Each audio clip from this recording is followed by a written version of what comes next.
how these are applicable to our own lives. So I am going to begin by sharing my screen. All right. So today we're going to be talking about the Dalit. Before we do that, however, I'm going to do a quick review. So if you remember last week,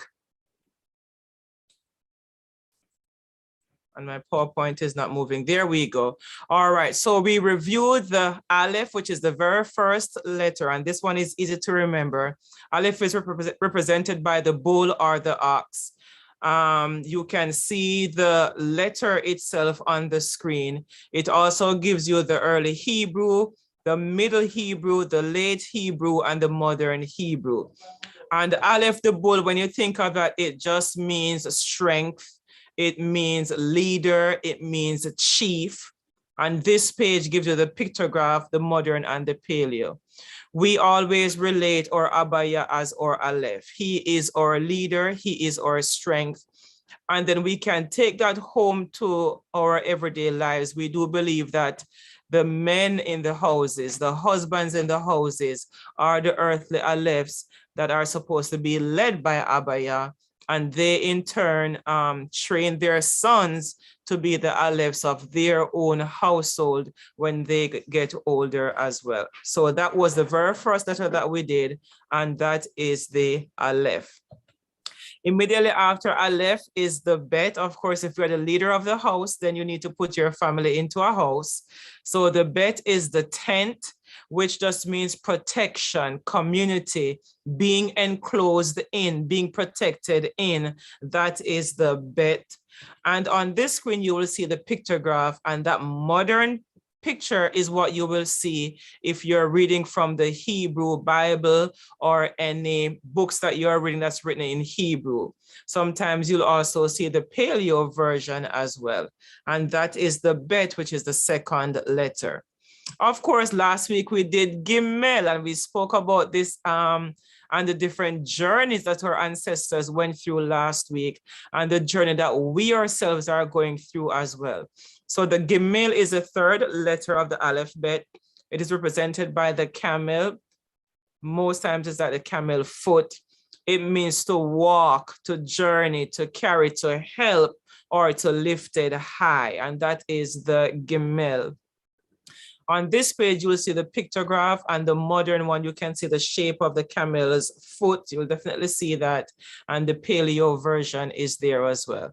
So that was Aleph, Bet, Gimel. And of course, today we are on Dalit. And Dalit is one of my favorite letters, the door. There we go. All right. So Dalit is the fourth letter. It is represented by the sound D, as in the letter D, D.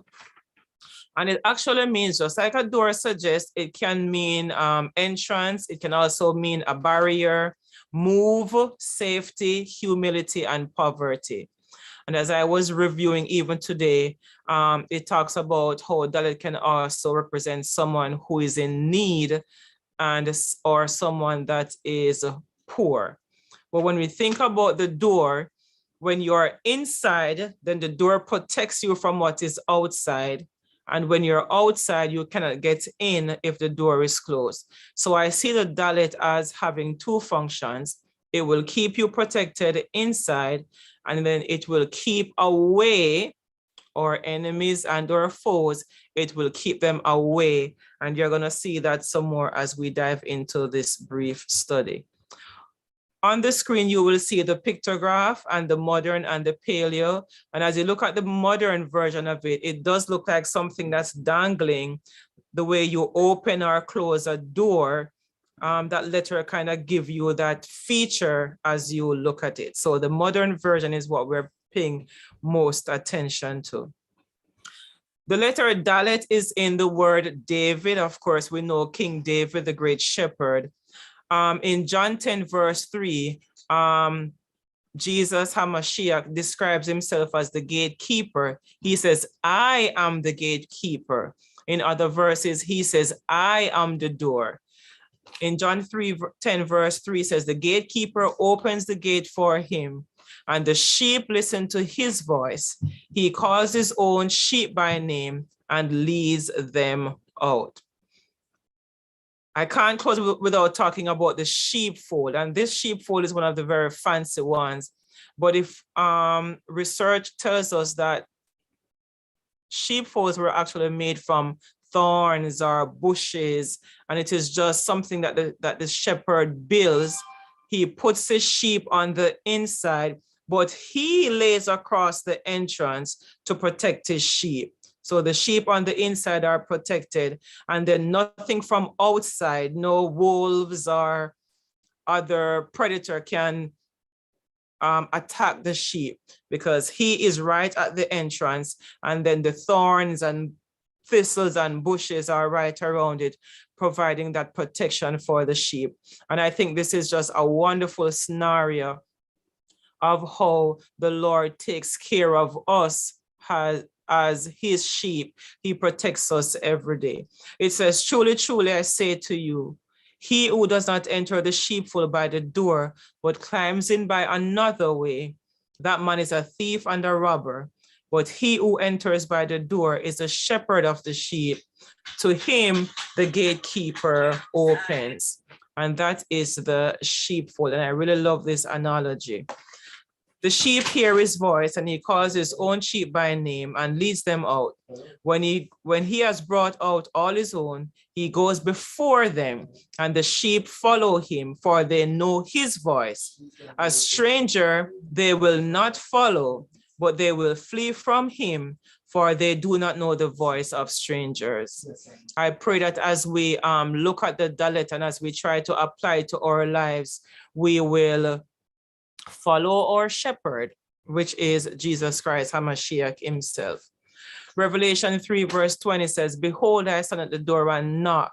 If any man hear my voice and open the door, I will come into him and will sup with him and he with me. This is just reassurance that the Lord is always searching for us. He's always coming after us. And even when we fall, he's there to lift us up so we can get back on the path and get back on the right road, so we can get back in that utmost relationship with him. And John 10 verse 9 says, I am the door. By me, if any man enter in, he shall be saved and shall go in and out and find pasture. Over and over and over in the Bible, Abaya is reminding us that he is our door. HaMashiach is telling us that he is the door, and if we follow him, we will not lose our way. I pray that as we reflect on the Dalit, as we reflect on this fourth letter, that we will always remember that when we are on the inside, we are protected, and our enemies are on the outside and they can't get to us. I know sometimes we have trials and we have difficult times, but I am glad to know that we have a door that we can find safety in. And that is the Dalit. Revelation 3 verse 8 says, I know your deeds. See, I have placed before you an open door that no one can shut. I know that you have little strength, yet you have kept my word and have not denied my name. And again, this is just a reminder that our HaMashiach is there to protect us and to keep us safe. So that is very briefly the Dalet, the fourth letter of the Aleph Bet. I thank you so much for listening. I hope it spikes your interest so you can go out and read and study some more and just get some more understanding about these letters that we encounter on a daily basis as we read and as we study this Hebrew language and study this Hebrew culture. Thank you so much.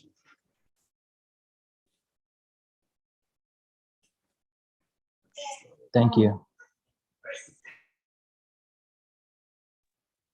Thank you so much.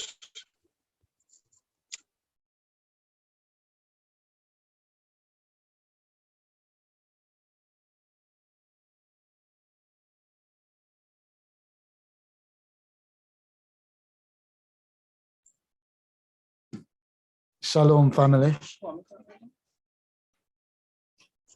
Shalom. Shalom. Shabbat shalom. Okay, so we are here again. Stanley, I haven't heard from you all week. I texted you, but looks like you were busy. Oh, you did? You Oh, texted me and I texted you back and I didn't hear anything. Oh, okay. Yeah, it's been another eventful week. Yeah. So yeah, I probably missed a text dealing with what I'm dealing with. Yeah, But I imagine. praise be to Yah. I'm actually going to my brother's house to spend time with them, just to get out the house. So Okay. but yeah, still moving and shaking. Right. Okay. All right. So, Chev, how was your trip? If you're fully awake. All right. Chev seems to. He might not know. He might not be fully awake. Yeah, I can see that. Rachel, how was your week? It's been good. I've been, I don't know, I've been on and off like lately and been trying to think of like what I should do for myself. And I'm sort of lost in a way. It's kind of trying to seek more of yeah more, but kind of confused for the most part. But I've been good. Well, we hope that that clears up and some decisions can be made, and we pray with you. And we're here to talk to whenever you need. I got a quick question for you. You say when you to do for yourself, do you mean like self-care or like, because that's going through what I'm not the mess I'm going through. That has been a huge thing for me, self-care, like doing stuff for me, for my body. Like I've been going to the chiropractor, which has been awesome. Just simply going to the chiropractor once a week, getting alignment, things like that. So when I hear you say that, like that's something that is always important for anybody. Just do some regular checkups, like you have a car. Right? People have vehicles. You do tune-ups, you do oil changes. Well, we have to do that for our bodies as well. We have to do little things to tune it up for ourselves, whether it's just getting a pedicure, a manicure, something for yourself to feel good. And all your hard work that when you work or go to school, that's something like I can feel my effort. And that's one thing. When I was going through, also doing individual counseling, going through this, where I think everybody, especially those who have grown up with certain, anybody can benefit from, professional therapy and stuff like that. So I don't know if that's what you meant, but that's what I heard. And I know for me, that has been a huge benefit and blessing to do as I go through this troubling time that I'm going through. Yeah, that's what I meant. Yeah, in a way. Yes. So if that's where you're at, please just, if it's just something going to like I said, going to get a simple massage or going somewhere to get a simple pedicure, just do something to where you can feel your effort. Whether it's going to school or work, like, man, I'm working all the time, I'm doing this, I need to feel my effort. And like I said, going to a chiropractor, I just pay $25 copay. Go in there, get alignment. I'm in there for 30, 45 minutes, and it's so beneficial. I thank you for that, Stanley. So, Sabrina, how was your week? Hey guys, my week's been pretty good, You're a little low. Maybe it's my speaker. Let me turn my stuff up. Yeah, it was low for me too. I couldn't hear it all. Okay. Could you hear me now? A little better. Okay. But yeah, my week's been okay. You're low. Oh dang. I'll just type it out, I guess.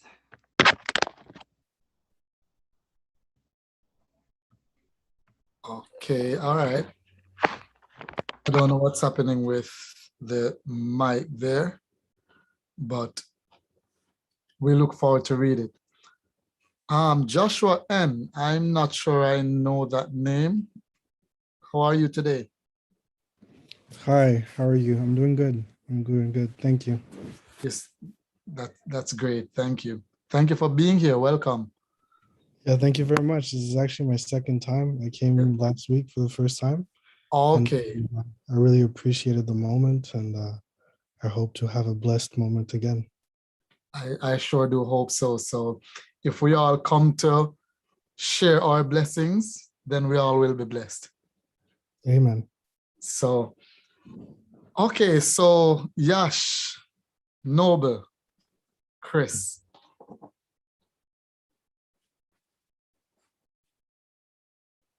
All right, so. Can you hear me? Yes, I'm hearing you, Chris. My week's been pretty good. Not too much crazy stuff going on, or Like your shirt, by the way. oh, thank you.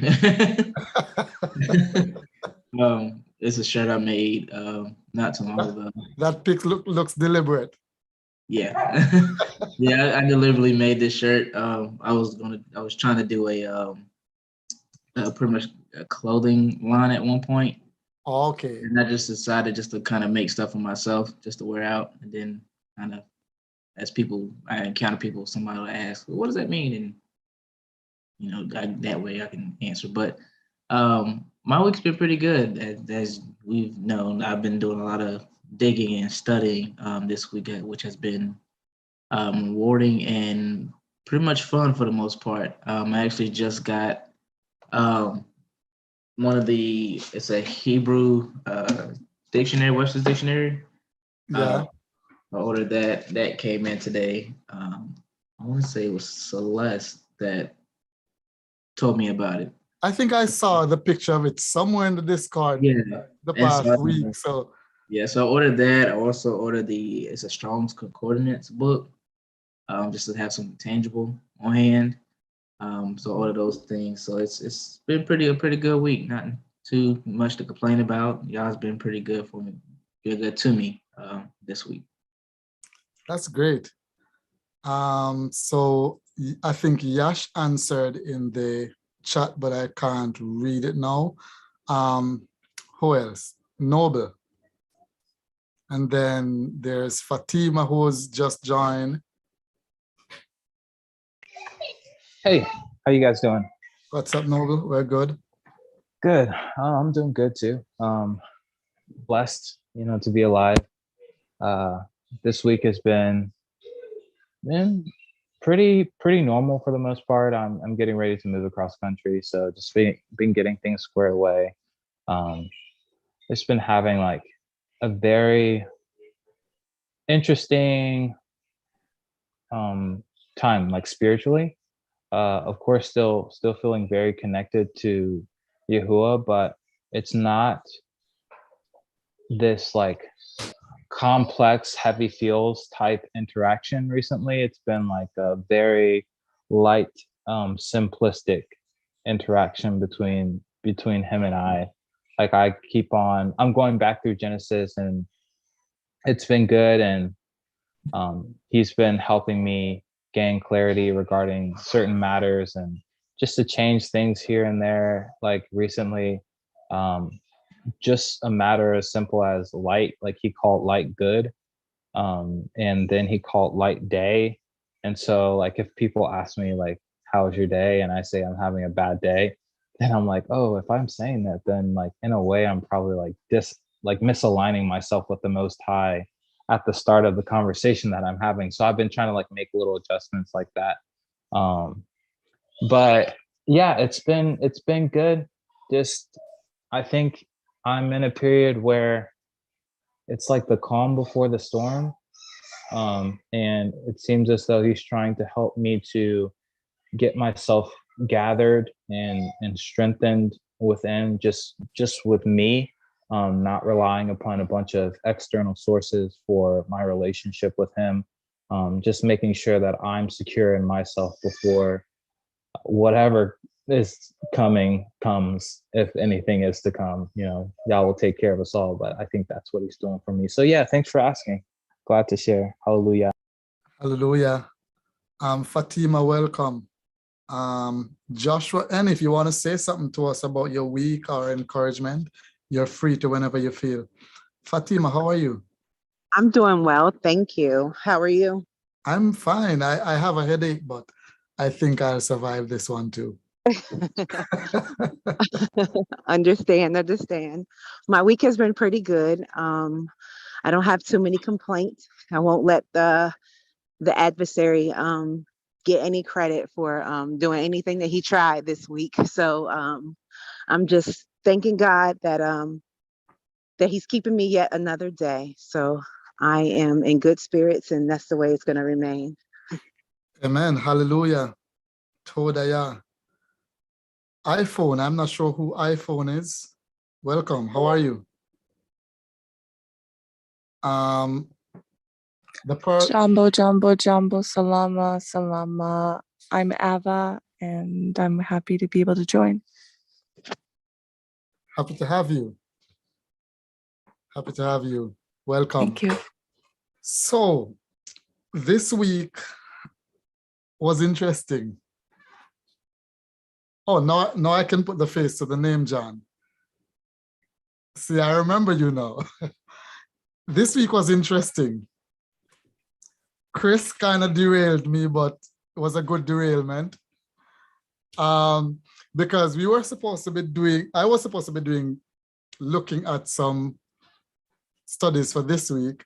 And then, of course, because we had that chat, I was consumed with the research for that. And it's like, once I start to discuss something, it's like it resonates in my head all day, all night.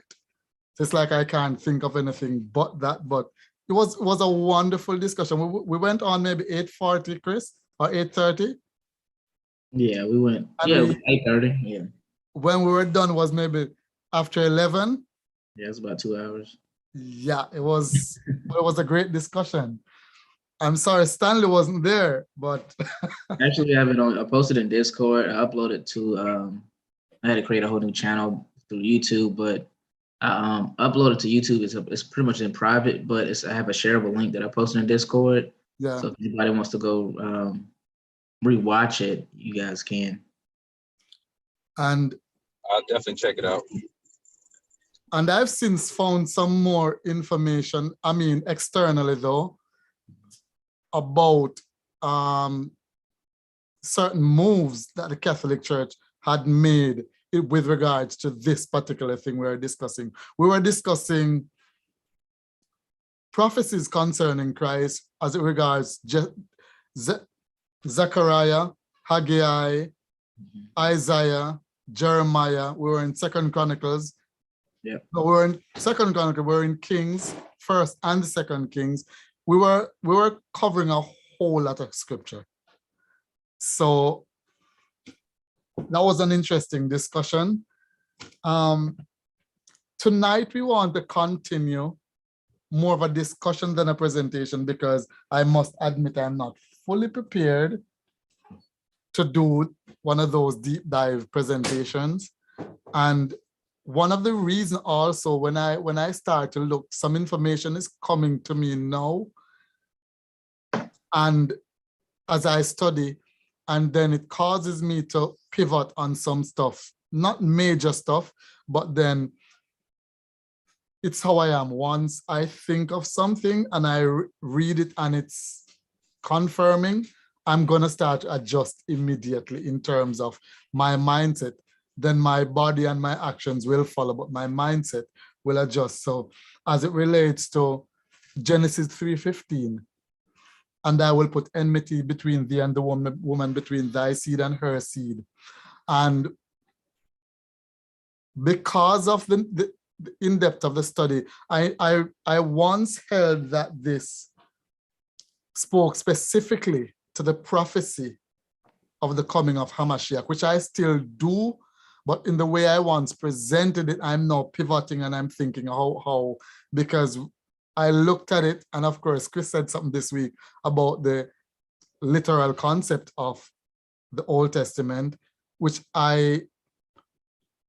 we spoke about, and of course, the overly allegorical way in which we Westerners have classified the Old Testament. So I was looking at it now from a literal perspective, And so I'm looking at the role of the serpent, not the role as in what he did, but in terms of the judgment that was pronounced in Genesis 3:15, starting at 14.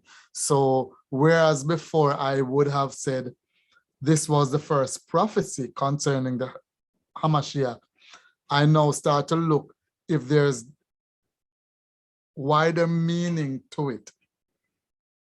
So that's a pivot. I'm just being transparent here. But we're still gonna go there. Genesis 3:14-15. We're gonna look at the seed of man and the seed of the woman and the seed of the serpent. Who are they? What does that represent? So on that premise, we're gonna have more of a discussion than it is a presentation. Good to go? All right. If Noble would pray for us as we begin.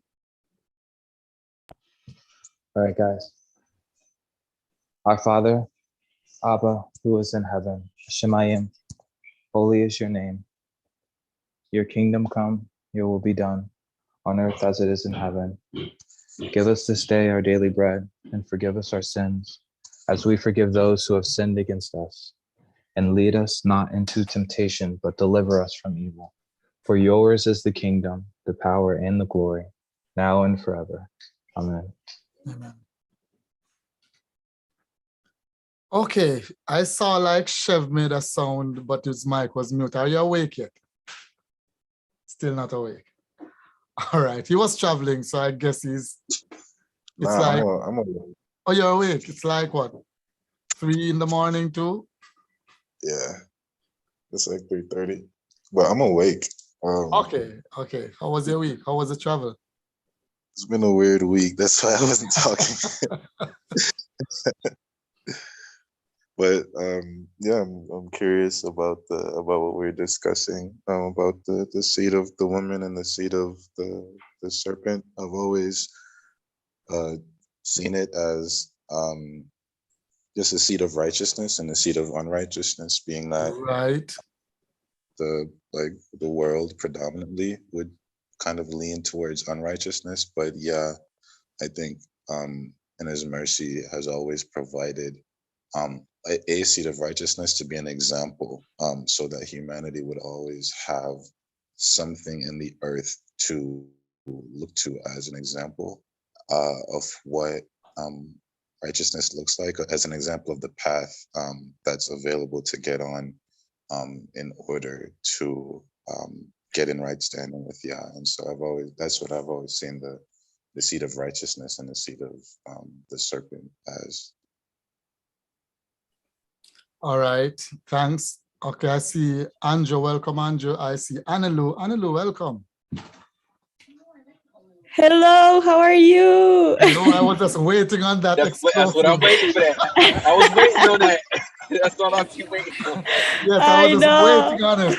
I was waiting on it. Thank you. That's all. I'm good. It brings a level of life and energy. I know, I miss you guys so much. How's everyone doing? Right. It's so good to be here. It's so good to have you every time. It's so good to have you. Andrew, mute your mic. I think your mic, someone's mic there's some background noise. Okay. All right. How are you doing? I'm good. How are you? How's your great. week? And we've had a wonderful week. Interesting one, but wonderful one. And yes, so I didn't say anything about my week. My week was again working on the car. A drama with an engine I bought. And when I got home, it just wouldn't turn. But I finally I put it back together now, so I'm about to put it in the car by maybe Monday. So that was a drama, and I should have put it in the car yesterday. But when I went to put the muffler, the headers on, 2 of the bolts broke in the head. Of course, I'm going to have to get extractors and stuff. I did all that today, got it done, put it back together and everything. So that was the interesting thing, because it seemed as if there's delay on top of delay on top of delay. Simple thing that this car should have been done 2 weeks ago, but here we are. So that was my week. So we were talking about Genesis 3:15. We want to read it, and yes, we want to read it first. If we would read starting Genesis 3 then, and go through it so we get an understanding of what's happening, but we're going to focus on Genesis 3:14, 15, thereabout. So did Stanley or Chris find it? I'm driving. Oh, you're driving, so I'm depending on Chris and Chev tonight.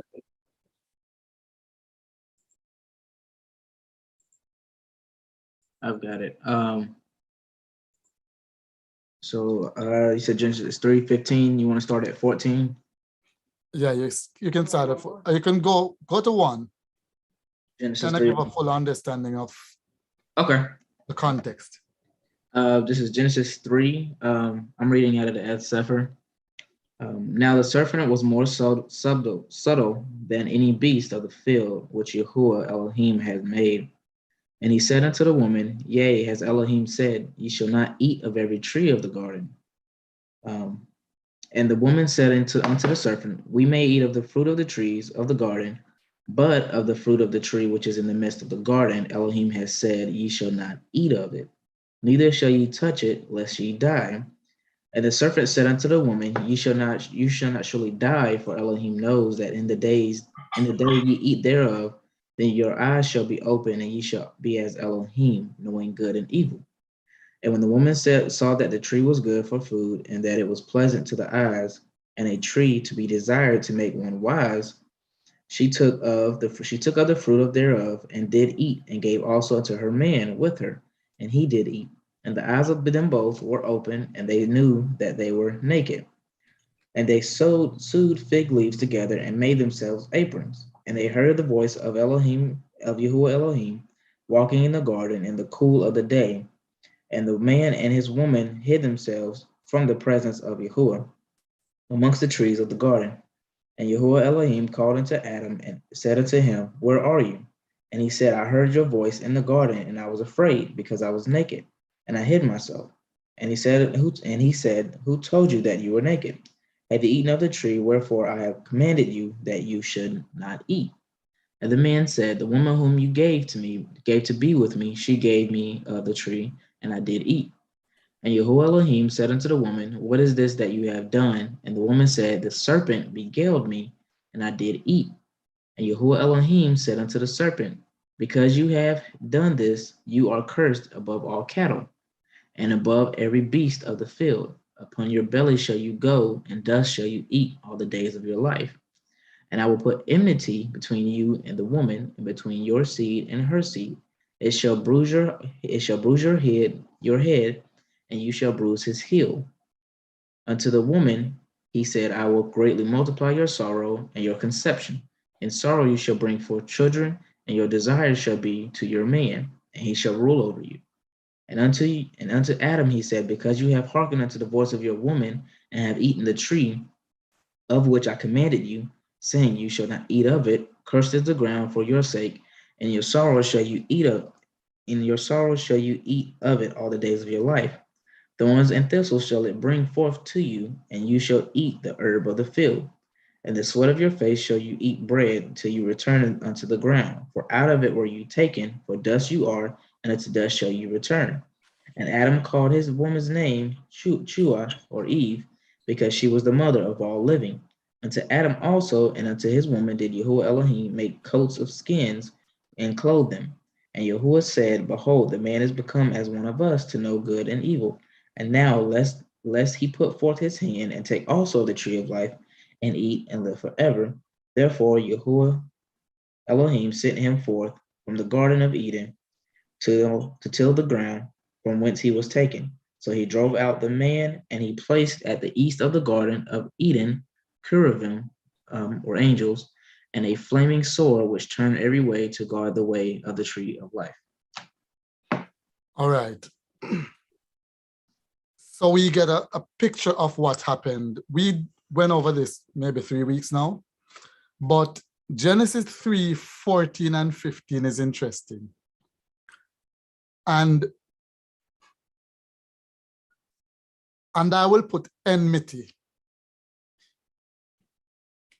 When you read, I'm going to read this and I'm going to share the screen with the mechanical translation, which seeks to just translate the Hebrew words as is with just enough for it to be legible with our syntax. So it reads a little different because obviously it's from a different language base. But when you read it, you're gonna see,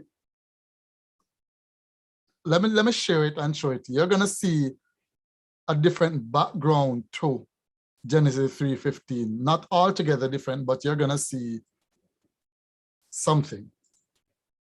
Are you seeing my screen? Yes. Someone says yes. A little baby says yes. She agrees. Yeah. Let me just. All right. So the spotlight is on. If you look here, it's going to be hard to read, because this is taking it without adding syntax or anything. Just as the Hebrew was written, just translate to English, and that's it. That's a mechanical translation. If you look down the bottom, which is a revised mechanical translation, which now adds a little syntax so we can read it. And it says, and Yahweh the Elohim said to the serpent, given that you did this, spat upon, it means cursed, are you from all the beasts. It's an idiom. So what you're gonna get now is the language that was used, not the English cultural part. From all the beasts and from all the living ones of the field, upon your belly you will walk, and dirt you will eat all the days of your life. Now, let me stop sharing for a second. Let me minimize and see if I can bring up. Dad, can you make this thing the co-host as well, so I can let people? Oh yeah, let me do that. Let me stop sharing and do that. I thought I had, must have slipped me. You have the mechanical translation, Chev? You should have it, because I sent it out in an email to everyone in the email. No, but I missed what that just said. Sorry. What did it say in the mechanical translation? It translates the Hebrew words and basically puts them in without the Western syntax. So what you're getting is word for word what was written there, it is written here. And I'm going to share it once again once I bring up this Bible Gateway with Genesis 3:15. I'm just going to share it again. Normally, I'm kind of off today. Normally, I have all this up long ago.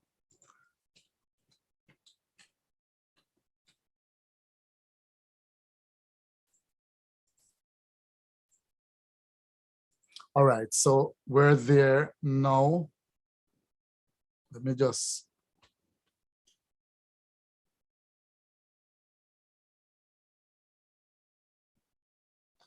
How do I get some of these things off the screen anyway?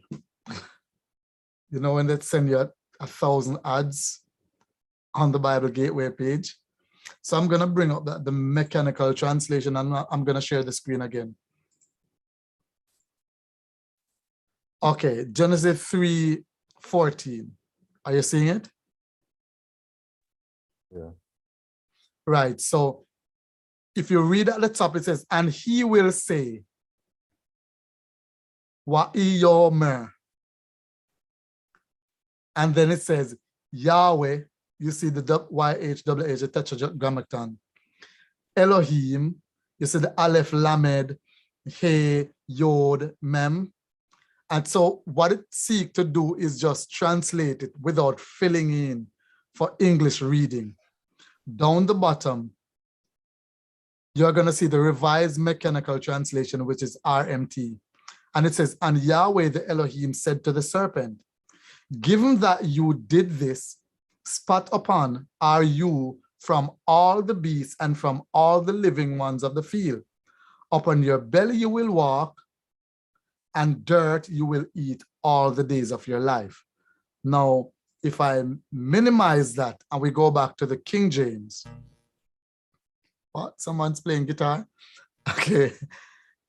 What the King James says, and the Lord God said unto the serpent, because thou hast done this, thou art cursed above all cattle and above every beast of the field. Upon thy belly shalt thou go, and dust shalt thou eat all the days of thy life. Can anyone tell me the difference they are seeing right there? Well, I know for me. Oh, I'm sorry. Go ahead. no, you're good. I was about to say. Oh, are you talking? You want me to go or you go? No, you go ahead. You go ahead. Just real quick, the thing I love about the mechanical is that it says for curse, instead of saying curse, it says spat upon. And by saying spat upon, it emphasized the amount of disdain and disgust that every animal will have for this particular creature. And to me, when you say curse, by saying spat upon, it takes it from the abstract to the literal. Like people, as soon as you come across, people are just going to despise this animal or this creature. So I think for me, when I hear spat upon instead of curse, it's showing it's a literal and physical reaction instead of just a abstract thought, because curse can mean anything. But when it says spat upon, that means like it's showing the emphasis of the amount of disgust and disdain. And stuff like that to me just shows how the importance of language matters, because you don't really grasp the understanding by just saying curse versus spat upon. So that was glaring to me. All right, thanks for that. Anyone notice? Anyone else before we go forward? Please, anyone else? Similar to Sandy, there's this part in Torah where there is, Sheva, I think your audio has some. Your audio, I'm not sure if it's. Is it better? Yeah, way better. Okay, yeah, I was trying to use my headphones. I guess they're not that good. But it just makes me think about this portion in Torah where if a woman is married and her husband dies and her brother refuses to take her in as a wife, it was talking about how like they have to like go to the elders, and the woman has to like he has to like remove his sandal, but then the woman has to like spit on him. And essentially what that does is throughout the entire community, that man would now be ashamed or shamed by the entire community for not taking up the responsibility of continuing his brother's seed. And so it just made me think about what it meant or what it means to be spat upon. It's the same thing that Stanley was bringing out of just like being shamed by the entire community. And I also wonder if that's only if that's literally towards like the snake as far as the animal, or the enemy that inhabited the snake in that moment is what I'm also curious about. Right. Anyone else? Yeah, it was just a question, like almost just like a thought, just something to think about. But I think it's interesting how God almost treats the snake as an independent and almost free moral agent, like the serpent decided to do that on its own, or at least lend his body or its yeah, I don't know if it's clear. That's interesting. That's interesting. That I thought about that too. Like why couldn't it have been like a vulture, or I don't know, a cockroach? Like I don't like cockroaches. I don't think anybody likes cockroaches. So But what was specific about the serpent that made the adversary pick it? Like, did it was its disposition like that? I always thought about too. Like, what was the disposition of the serpent to allow it to be used? Like, or mosquito. Nobody likes mosquitoes. So, but what was it about the serpent? But guess what? One person, Ellen White to be exact, said that because the serpent was really beautiful. I have no way of, well, they're still beautiful, really. But because of the mindset of what they can do to you, they don't look that beautiful when you look at them. Because their actions kind of overshadow what you think of them. And there are people who still find them beautiful. And so you got, and also it comes to mind too, if you look at how it says, upon your belly you shall walk, that also indicates that at some point that snake had legs. Or wings. One of those two. That would be creepy. That would be creepy. Because because you know what, the seraphim, a snake was flying around. Oh my God. if I remember correctly, seraphim were described as serpent-like. Mm. So I guess it comes to the imagine of a dragon, right? Like when in fantasy, we think of dragons, right? And we look at these like these majestic, beautiful beings. So I mean, again, we're going off, our minds. We don't really have a way to verify, but maybe it was like a dragon, more so like a serpent. Oh, okay. Because like I say, I know the seraphim are described as serpent-like. Mm-hmm. Well, I know they're described as six-winged, but yeah, 6 wings, 2 to cover the head, 2 to cover the feet, and 2 to fly with. Yeah. What was it? Is it serpent? Is one of them described as serpent-like or having? Was it seraphim? Or maybe it's those beasts that is spoken of in the most holy of the Shamayim, because a number of beasts were described there. Right. But yeah, I mean, actually, yeah, there's a very interesting point that was highlighted in the chat by Chev, that it describes that the serpent was the most cunning of all animals, which is a very fair point in terms of why the serpent. Yeah, that's true. All right, so one thing I want to bring out again, when you read the King James, it says cursed above. The word above is used. That gives the idea that Yahweh pronounced a curse on everything else. We know that in essence, there was a curse that fell over humanity once Adam sinned. So we know that in essence, this dark cloud had fallen over. But it's interesting to note that the original Hebrew said no such thing. In fact, it didn't even mention cattle. So I'm going to read the RMT again, and Chris, read and let us compare them. Read the King James.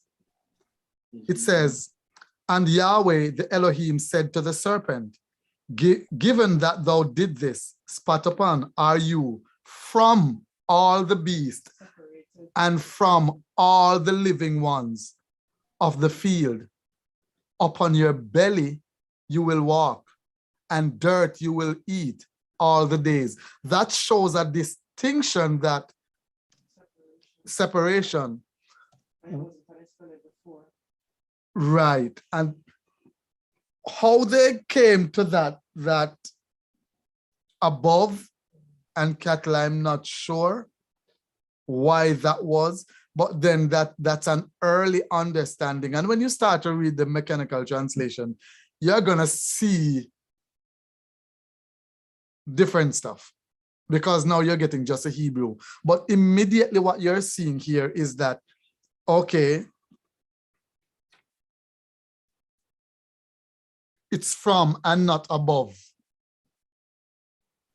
It's like a set apart, not in a good way, but like you Right. said, distinguishing it from all the other animals, separating it from all the other animals. Right. So having being above, it would by what we read before it, saying above, is implicating that the other animals would have been cursed as well. Right, but he's just cursed more than. Right, but what it's saying from is the separating it. Right. Okay. But So, as I'm kind of hearing this, it's like it makes me, I feel as though there's like the practical application, right, of like the serpent, because we know that, like, well, I would think that everything that happens spiritually is also manifested physically, and so I think we see that in how it affects like humanity, how it affects the snake specifically. But even the more like we dive into how Yah is speaking to the serpent, it also lines up in my mind as how he's speaking towards the adversary in regard to him being separated from the heavenly host and separated from well, just all of Yah's creation in its entirety. So I'm just seeing like almost like a double parallel there on two levels, as far as what he's speaking to the serpent physically, and also what he's speaking to the adversary within that serpent. That's a great point. okay. Great point. Yeah. And we're going to get to him speaking to the adversary in the serpent as we get to verse 15. So the distinction is made here clearly. When we get to verse 15, and you can pull it up, Chris, and I set down hostility between you and the woman, and between your seed and her seed. He will fall upon you ahead, not ahead as in ahead of, but as in a, head as in head alone. And you will fall upon him a heel. Huh? Can you share the mechanical translation again? Let me just do that. Or Chris, I'm going to share. Okay. Yeah, they need to do the multiple sharing thing on this thing where we can do side-by-side comparison. Maybe I'm asking for too much, but all right. So if you look right here, you're gonna see there's a hold on, there's a option. If you click to share screen, the arrow button right beside it, it says one participant can share at a time, and it says multiple participants can share. or because I'm in share mode, I'm gonna have to wait until I close the share screen because it doesn't give me that menu again once I'm in, because I'm sharing. Well, it says you have the option to share, like one participant sharing at a time, but then you have the option as well for multiple participants to share simultaneously. I mean, I don't know what it does to everyone. Once I stop sharing this screen, then I'll just enable that. Okay. But because I'm in the screen sharing, it doesn't give me that menu anymore. Gotcha. Okay, so it says, and I will set down hostility between you and the woman, between your seed and her seed. He will fall upon you a head, and you will fall upon him a heel. Now, a head means first, a heel means last. If you look down to the bottom of the screen,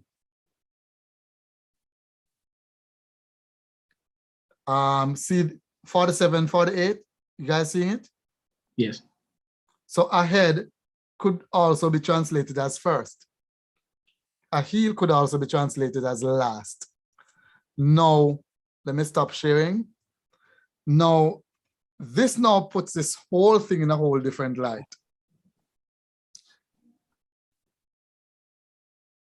It forces you to look literally as well as the spiritual messages here. Because if you go back to 14, you realize that he was addressing the serpent. By the way, anyone notice that he did not ask the serpent a question? He called Adam and said, what's up here? And Adam said Eve, and he called Eve and said, what's going on? Right. But when it gets to the devil, to the serpent, he doesn't ask any question. He just pronounces, which would have meant that he would have already decided, because he would have known all that happened, he was just doing due process. But once he got to the devil, it was game over, it was done. There was no discussion.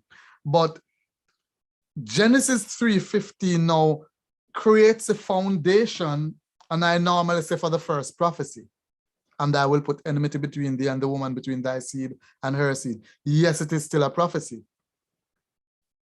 However, what if you were to see Genesis 3:15 literally?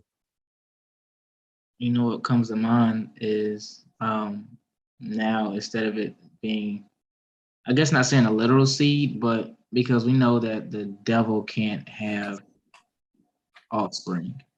Right. So in this sense, as far as where seed is used, I now see it as those who choose righteousness versus those who follow. And that's what we said last year when we we started it 2020. 2021, one of those two. 2020, last part of 2020 into 2021 and until now. No, but look at this now. He was speaking to the serpent. He said, thy seed, her seed. Obviously, none of the two persons here Can have actual offspring. Actual seed. Right. However, because he was not addressing Adam, it is safe to say that because Eve, Chua, is a mother of all living, which is from another root that means life giver, right. It would mean that for the life that is in the blood of Adam to materialize, Eve had to be there.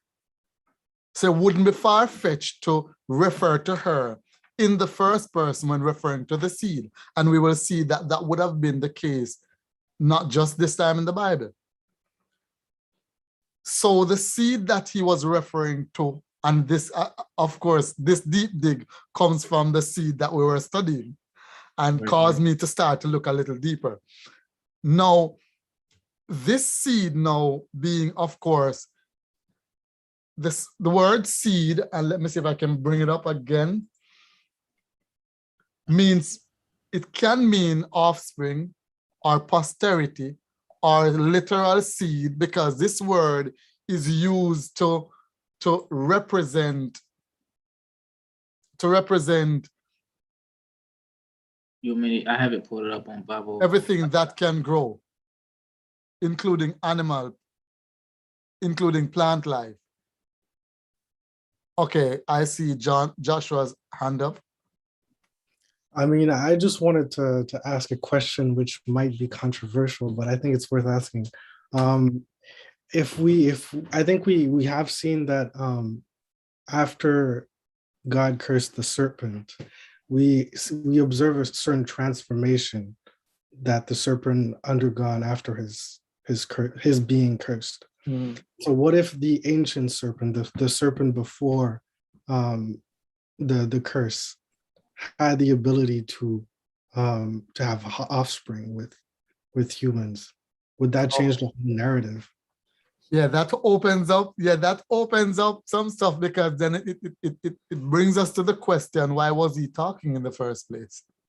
Yeah, I mean, the ability to communicate with humans, it's those are questions we cannot answer. but yes, I think we can still go down the lane and ask ourselves the question, though. Yeah, we can still explore it. Yeah. And then we would have to now answer the question, who are those seed? But that's where our roadblock would end up. But it's a fair question. And as I dug deep in it today and yesterday, as I looked at it, it kind of held me in a balance of, that's why I didn't move forward as far as I would have wanted to. Because it kept me pondering, okay, now that we're here, how do you deal with that? Because we still can't deal with the, how are you speaking? And it didn't seem strange to Eve that he spoke, and it didn't seem strange to Yah that he spoke, nor to Adam. So you say the transformation, yes. Dust, what did he eat before? If you're gonna eat dust now.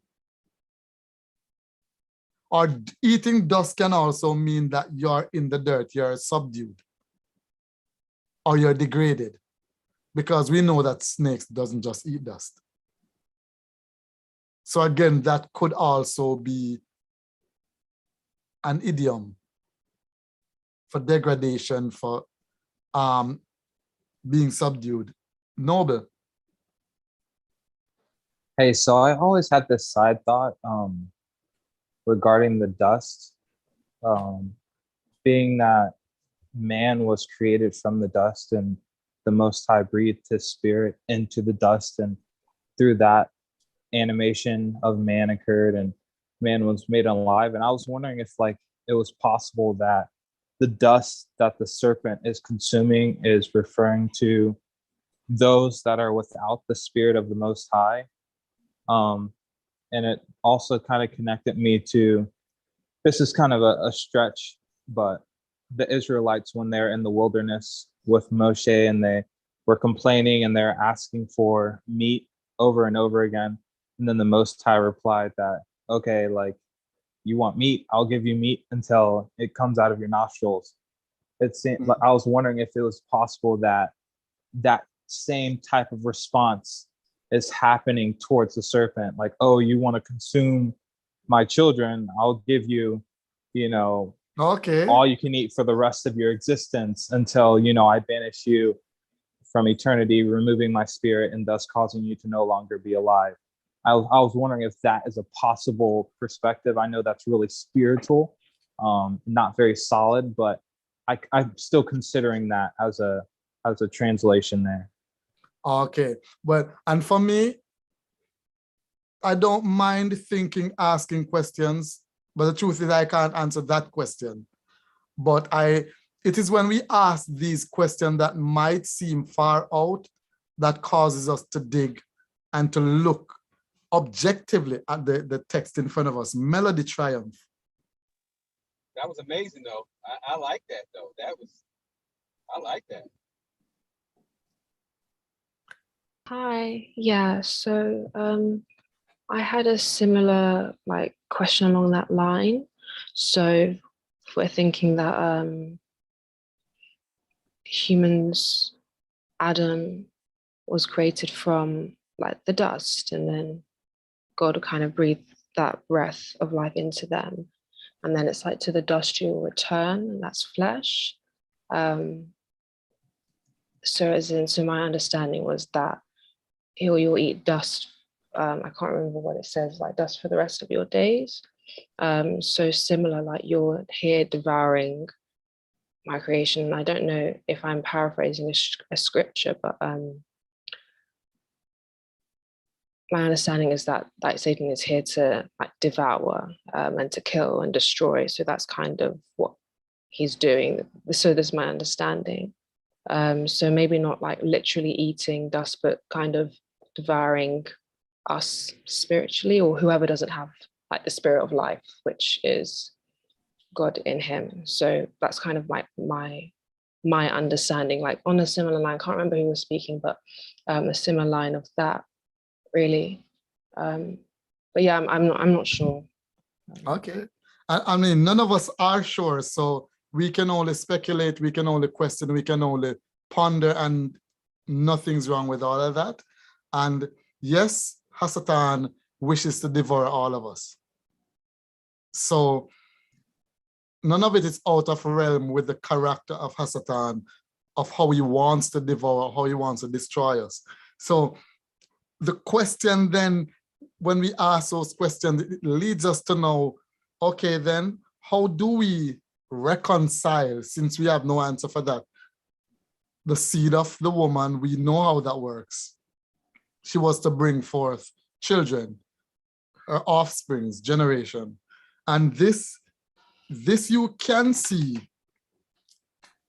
If you go to Genesis 16:10, you're gonna see that Hagar was promised seed.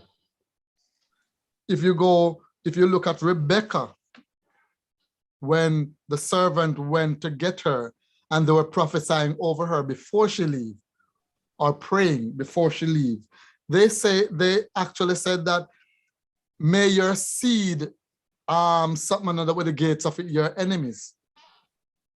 So in referring to the first person, it is not uncommon that you would refer to the seed as her seed. I mean, you would not look at your mom and say, I'm not your son, I'm not your daughter, right? Exactly. My son is my son, and my son is also my wife's son. So you could still refer to him as her seed. Because in this sense, it's posterity or offspring. But in the definite sense, seed being the bloodline, then we know that the bloodline follows the male. So every child that is born, that bloodline is going to be from the father, irrespective. So, but if you read Genesis 16:10, you want to read it for us, Chris? Yeah, 16:10. And the angel of Yahuwah said unto her, I will multiply your seed exceedingly, that it shall not be numbered for multitude. 11 says, and the angel of Yahuwah said unto her, behold, you are with child and shall bear a son, and shall call his name Yishmael, because Yahuwah has heard your affliction. Mm-hmm. So we're hearing the direct address here to Hagar, and says your seed. So obviously we know who was the father of that child, right? Right. So obviously, because when you go to Abraham, Yahuwah says, I'm gonna make him a great nation because of you. So the same way that this prophecy, so when Yahuwah declared this to Hagar, we now know that this was done because of Abraham. So this was being presented to her in the first person, but it was on the merits of Abraham's faithfulness. Abraham was concerned, oh, that Ishmael may live before you. And Yahuwah says, I will bless Ishmael for your sake, but Isaac is going to be the promised one. He's the one that the promise is going to come through. So when he says, thy seed to the woman, it's Adam's seed, but here's what's happening. The line of communication was between who? Shua and the serpent. So he was addressing her. So the enmity or the separation had to be where the line of contact was made. He couldn't go say to Adam, I'm going to put enmity, I'm going to separate you and the devil or the serpent or whatever. Because the point of contact was with Shua. Now, seed of the serpent, we know that none of these two, strictly speaking, no, had seed. Therefore, Yahuwah in saying that I'm going to put hostility between means I'm breaking the dominion of sin. Because at that point, he had total control. Though he broke the ultimate total control, it was not eliminated. What happened, as we discussed the first week, we were now given a choice, because we were prisoners without choice. We are still prisoners, but with a choice to walk out the door. But we have to choose to walk out the door, to leave Babylon. So Yahuwah says, I'm going to break this stranglehold you have on the people. So I will put a hostility between you both. And by extension, those who will come after you, and when we look at posterity now, sometimes we have things for keepsake for posterity, right?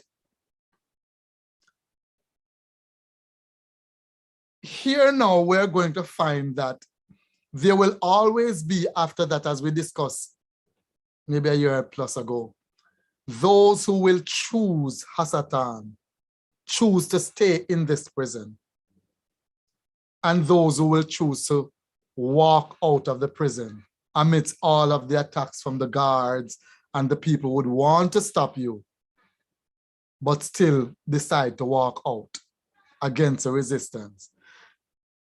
In my opinion, and I'm saying my opinion here, the seed here figuratively would represent those who would choose Yah as against those who will choose Hasatan. There will never be a boy or a girl who comes and says, you know what? I've traced my bloodline to Hasatan. It's not going to happen. Or do a DNA test or the thing that they're doing now with the tree, whatever, that they're tracing your genealogy back to whenever. You'll never find that they say this one traced back to the bloodline of Hasatan. You'll never find that. What you will always find is a people that chooses Yahuwah and a people who chooses Hasatan. I'm coming to you, Chris, and I'm coming to you, Joshua. Now, this is the thing. We often heard of the word Gentiles, and we always pair it or juxtapose it with the opposite or the seemingly opposite, Jews. And the first time we see Gentiles is, I think, Genesis 6. Now, oftentimes we hear that the seed of the serpent are the Gentiles and the seed of Yahuwah is the church. Because they don't hear Hebrew stuff often. So when I say often, I mean in the culture that we live. But you would be surprised to know that the word Goy, or plural Goyim, speaks to nations, and not necessarily Jews, Gentile, heathen. Even the word heathen, it is the same word, Goy, that is translated heathen. So we now have to relook. How do you look at the seed of the serpent and the seed of, how do you identify that? Which is going to lead us into how it is that Yahuwah now would preserve or teach us his will as we go down. And of course, those who are here know that I'm going to go to selecting a person, selecting that person having a family, selecting a group, selecting a people to carry this message. So Noble and Joshua, sorry, it wasn't Noble, Chris and Joshua. So I was rereading or thinking of it and rereading the Genesis 3, 14 through 15 verse. What comes to mind more so now in a literal sense is how we think of, so like you mentioned, how Yahuwah directly spoke to the woman and to the serpent in regards to their seed or offspring. And what comes to mind in a literal sense is literally So by the woman's children or who she, the children that she bears. But if you think in the sense where it says, and it shall bruise your head and you shall bruise your heel. If you think on how pretty much how snakes move in the ground, and the first line side of contact they try to go for is what? Pretty much your heel. Yeah. That's where they strike at. And so by saying putting enmity, which I looked that up in Bible Hub, it means it's pretty much hatred. And how many of us, when we see a snake, the first thing we do is we jump. We pretty much dislike snakes for a specific reason. But also by it bruising or the child bruising its heel, pretty much, the child or that person growing up being able to kill the serpent in a sense. Okay. In a literal sense, that's what comes to mind to me. All right. Figuratively. Joshua? Yeah, I mean, I got all mixed up in my thoughts. I'll try to formulate everything and I'll come back. Come back. Okay. Yash. Yeah, I was saying that in the same vein of thought that Chris brought up, but not in a literal sense. Something that came to mind. There are certain aspects of speech or how language is used in our culture. And in the Hebrew culture, as we know, modern to be who they are. That's a term that comes up in the community of modern day Hebrews. Someone being a snake. And there are those that choose to represent or stand as just that and use it as a defining character trait for themselves, and they take pride in that, right? And then you have those that are, which are what I would say naturally have the general disposition to hate a snake, right? A person that acts in that way, that is sleazy or stays close to the ground, if you know what I mean. And they go to and fro in how they might communicate, even in a simple way of how they will communicate with other people, and causing issues amongst brothers, right? In how they speak, the tongue, the forked tongue, how it goes in two ways. that type of analogy that often comes up in the community is I'm seeing a parallel there. So I just thought I'd mention that. Okay. Anyone else? All right. So following that line of argument logically, if the seed of the woman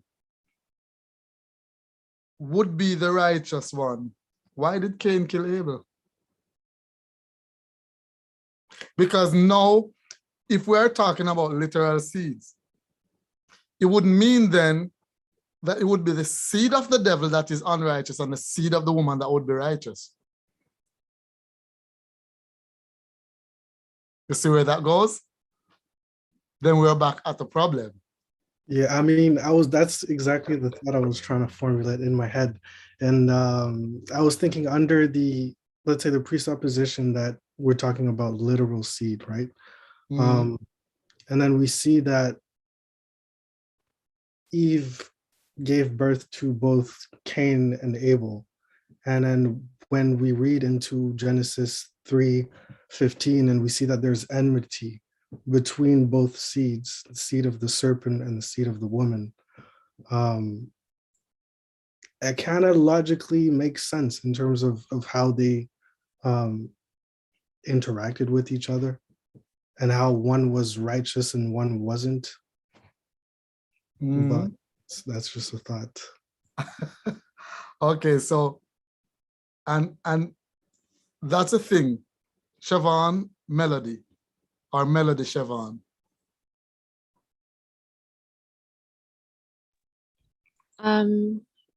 Along those lines, my thoughts is that, yes, so if the woman was giving birth to like Cain and Abel. So she kind of gives birth to people who are already in sin. But then I was also thinking about Mary, who gave birth to Christ. Mhm. And in that, I'm not sure, but who gave birth to Christ, but then in that sense, it's kind of going back to the idea that it's God speaking directly to the devil, if that makes sense. So we're like back. So even though, yes, we're, you know, through Eve, we're giving birth to people who are in sin, but the kind of redeemer, I guess, is going to come from the woman eventually. Okay. But I'm not sure. My thoughts, I don't even know. It's Yeah, like my so. I appreciate that. That also touches on some of the researches that I did today, because believe it or not, what you've just said, I don't know if you've come across it somewhere subconsciously or something, but the fact is that this very thing that you just said is one of the doctrines or one of the beliefs of the Catholic Church. That Genesis 3:15, and I'm going to open a can of worm here, is the first prophecy of the virgin birth. And the Catholic Church says that, right? So that is where the idea comes from of the seed, because what they say is that the woman that he was referring to is Mary and not necessarily Eve. And that's where we get the whole allegorical. You see how deep this whole drama goes. So saying that to say this, that a lot of the things we understand and say is influenced without us even realizing it. Yep. And that when Melody says that, I said, wow, because I even saved the web address in the research folder. I'm researching on the whole thing, but the logical, Noble, go ahead. No, I'll let you finish your thought, because it's kind of a whole new perspective on this matter related to like the seed. So I'll let you go ahead and finish. Okay, so yes, so yes, Noble, it's a whole new perspective, that relation, and there's more to it, and you'd be surprised when you start to research how much of Christendom this is embedded in.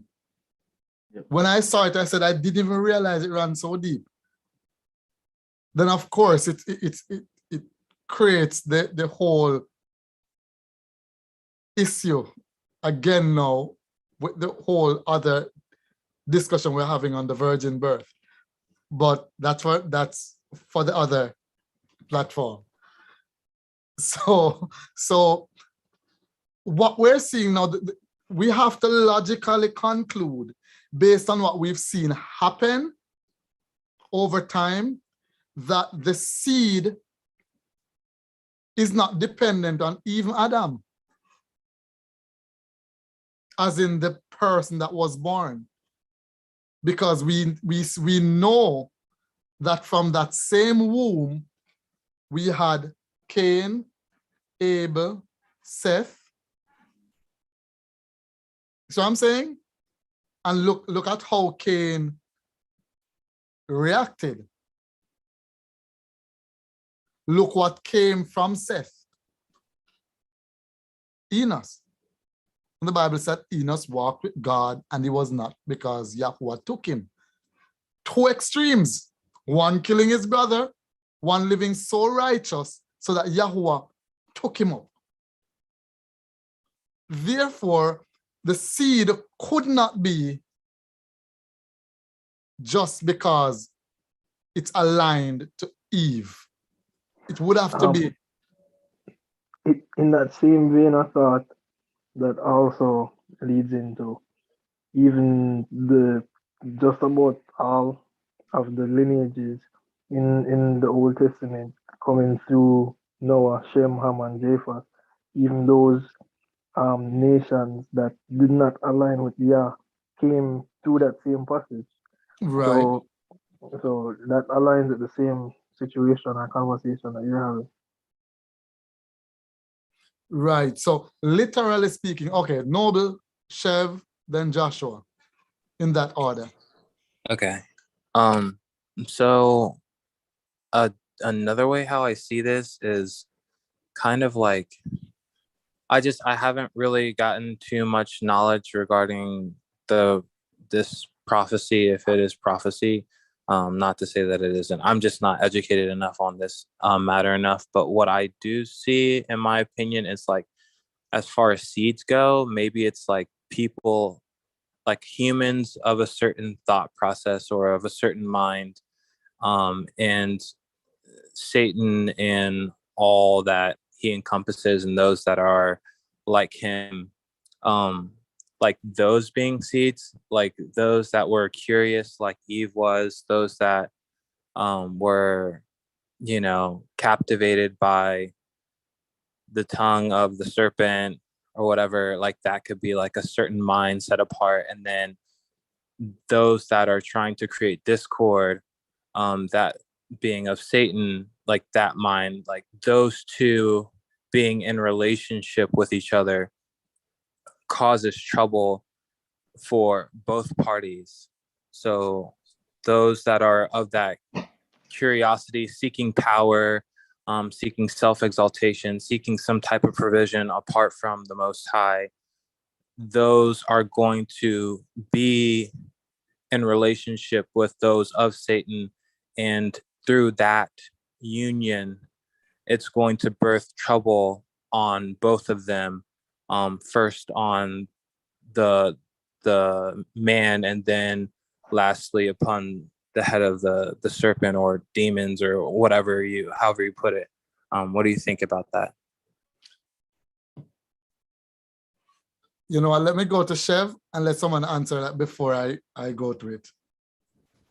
For me, just listening, I feel like what I'm hearing is like a similar theme that keeps reoccurring. And I think it's the same theme that even you just brought out, Noble, in that the seed is ultimately going to be defined by choice, right?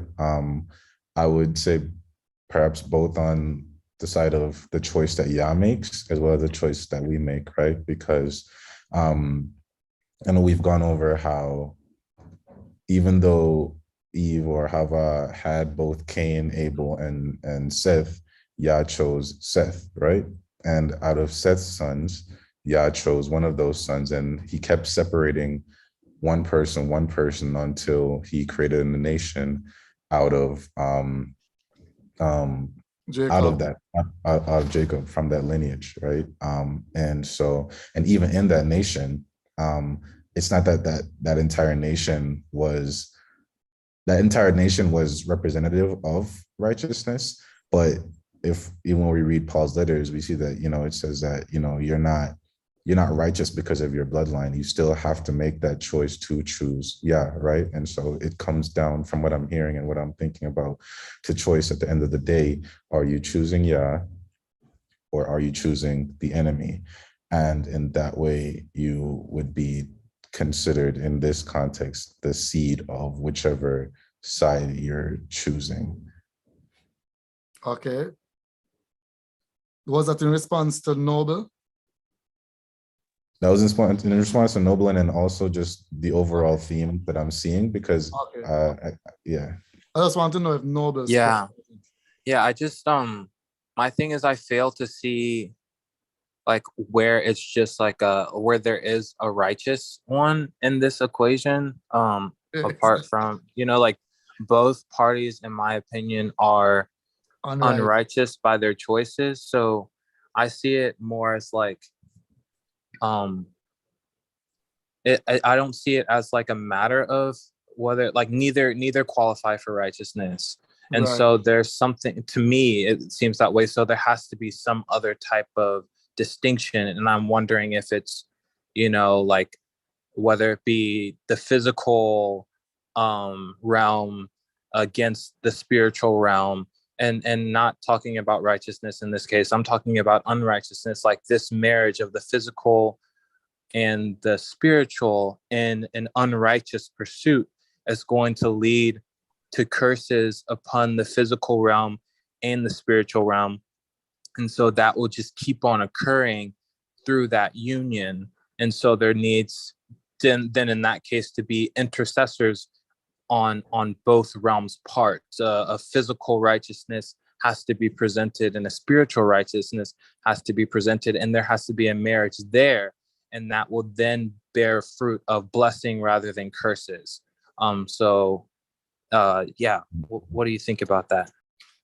So what comes to mind listening in, maybe I'm not fully understanding. So if I'm missing a point, you can elaborate a little bit more for me. But when we speak of righteousness, what comes to mind is what we've been defining like for weeks now, right? And that righteousness isn't so much perfection, but the path that you choose, right? It's the path that you continually return to despite your own falling away or your own tendency to walk away. It's the heart posture of being directed towards Yah, despite what your actions in this moment may reflect. I think he was using the word righteousness loosely though. Okay. So All right, maybe but I'm go not ahead.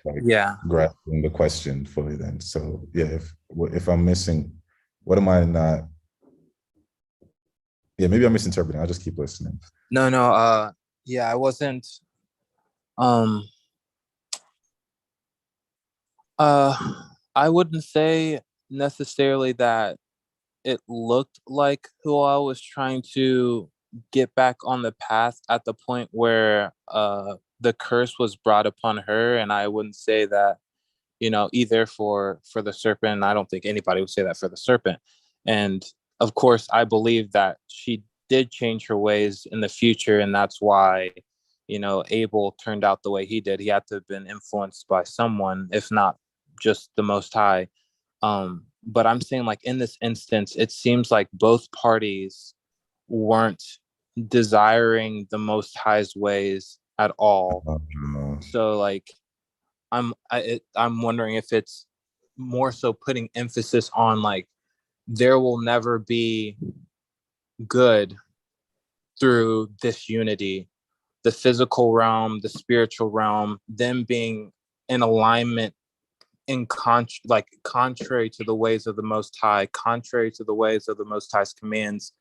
There's always going to bear curses on both realms individually, and as a unit, and it's just going to be nothing but terror. So I'm wondering if that's what the Most High is trying to communicate in this instance, not necessarily being like, I really don't know. What But else? something that's coming to mind though, Noble, is like the fact that say Shoah would have been acting out of ignorance in some capacity, where the serpent would have definitely known exactly what he was doing. And I think one of one of the defining factors or differences in both is that Hasatan can't repent, nor would he seek repentance, right? And the covering does not extend to Hasatan or the serpent. There wasn't or well, I may not I may be misspeaking, but this is my thought process currently. So the idea that um the covering is extended to Shoah, and a lot though those born of her seed, so to speak, born human, um, would be born in sin. They likely would also be born with the what I say, a level of ignorance when they enter the world, and will be presented with an option to choose to adhere to Yahuwah's way or the path. Mhm. So I think that was one difference.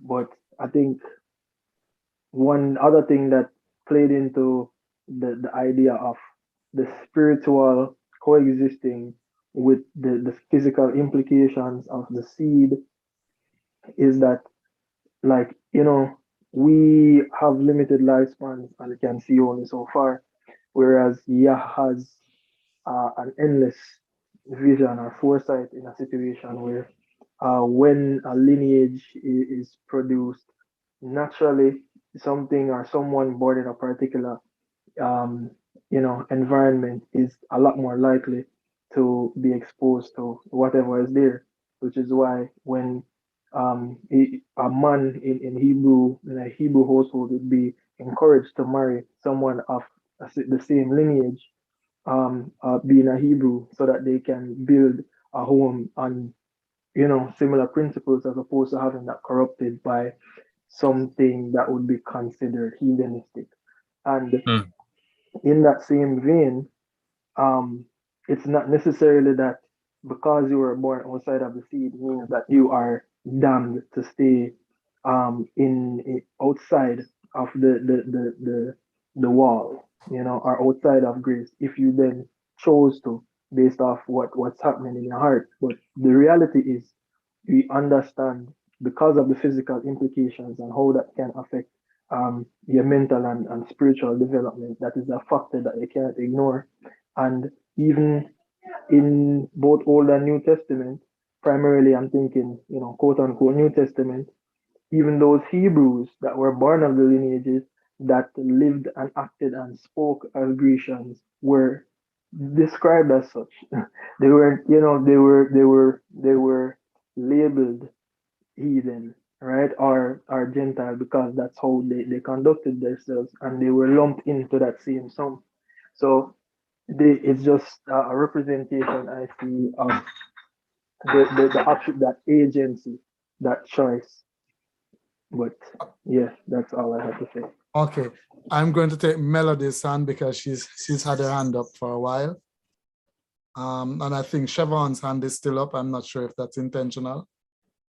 Melody? Hi, yeah.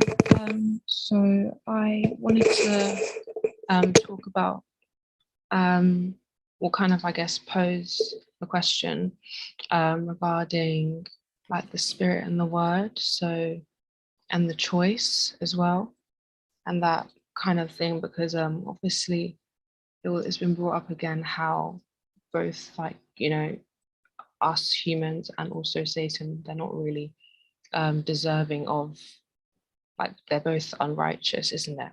But humans were able to kind of choose again, and my understanding is because they were kind of, I don't know, like you'd think if Satan had a choice to repent, he would, but why is that? My understanding, I don't know. Well, for one, we have to look at timelines. At that point, it would not have been Satan's first, second, third, fourth, fifth, or however many transgression.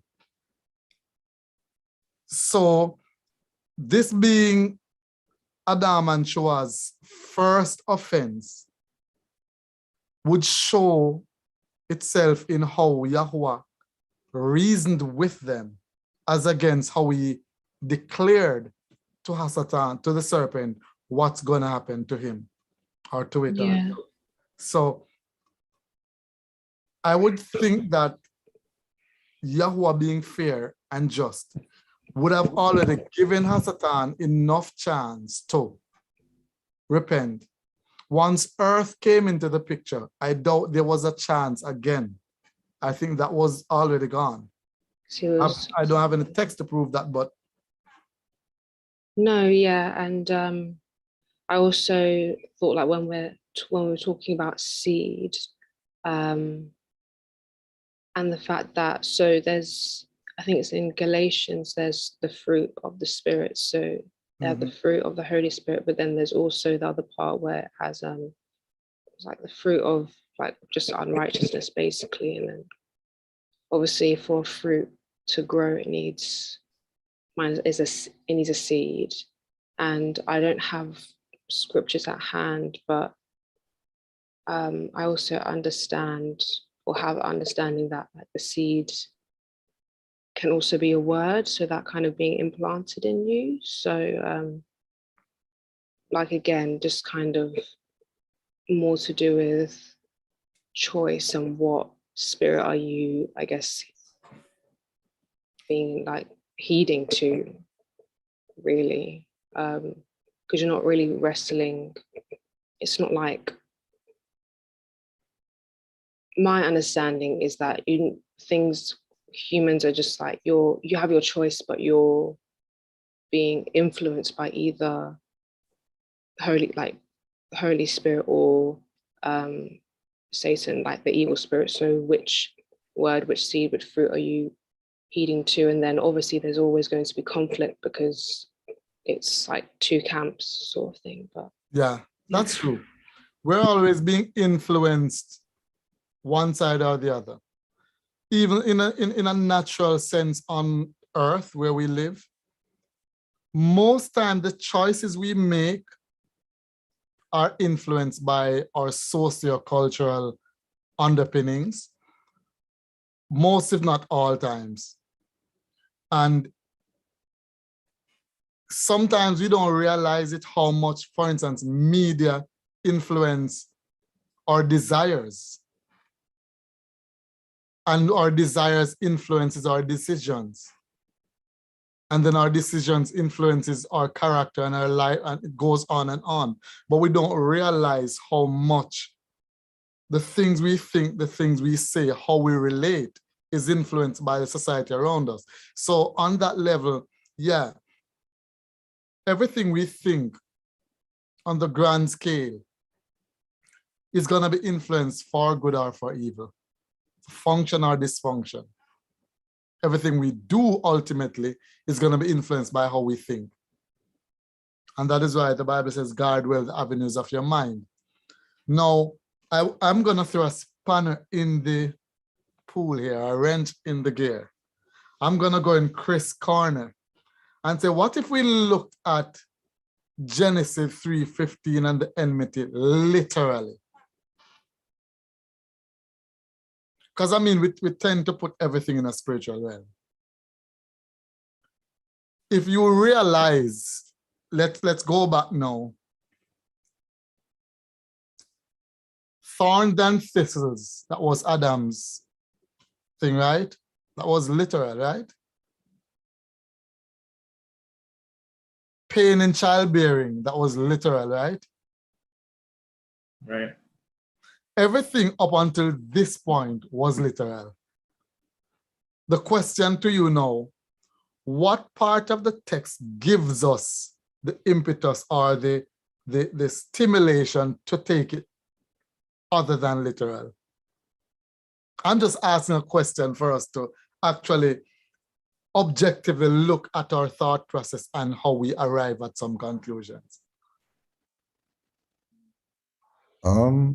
What comes to mind for me is that it is literal in the sense that the seed, regardless of which side it's on, the seed would be human beings, right? So in that sense, it was referring to people that would be in the earth.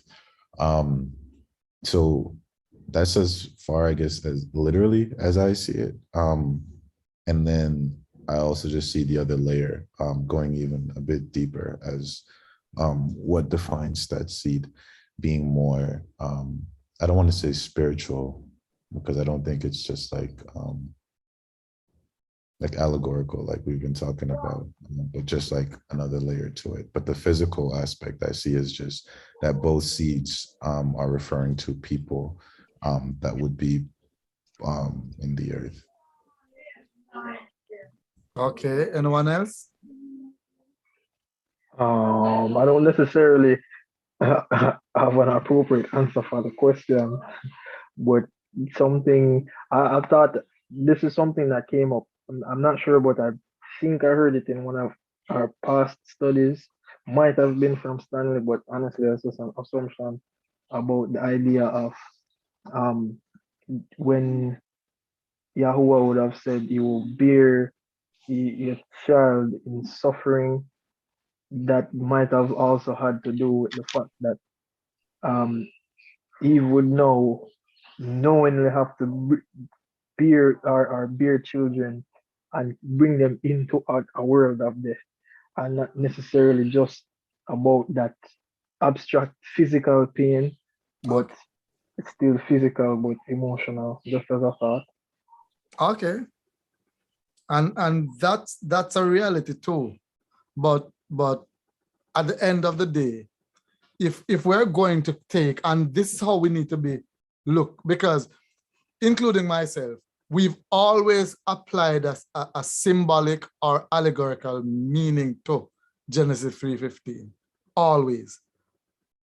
And because we were brought up in a society that does that, we just move with that trend. But I apply this kind of thought process to everything. Sometimes even the very things I present, I go back and say, if you look at that, what in that tells you that this is the case? For instance, with the discussion we had before, I don't want to kind of segue, I'm just gonna say the discussion. The question I asked was this: okay, at that point, let me ask it of this thing.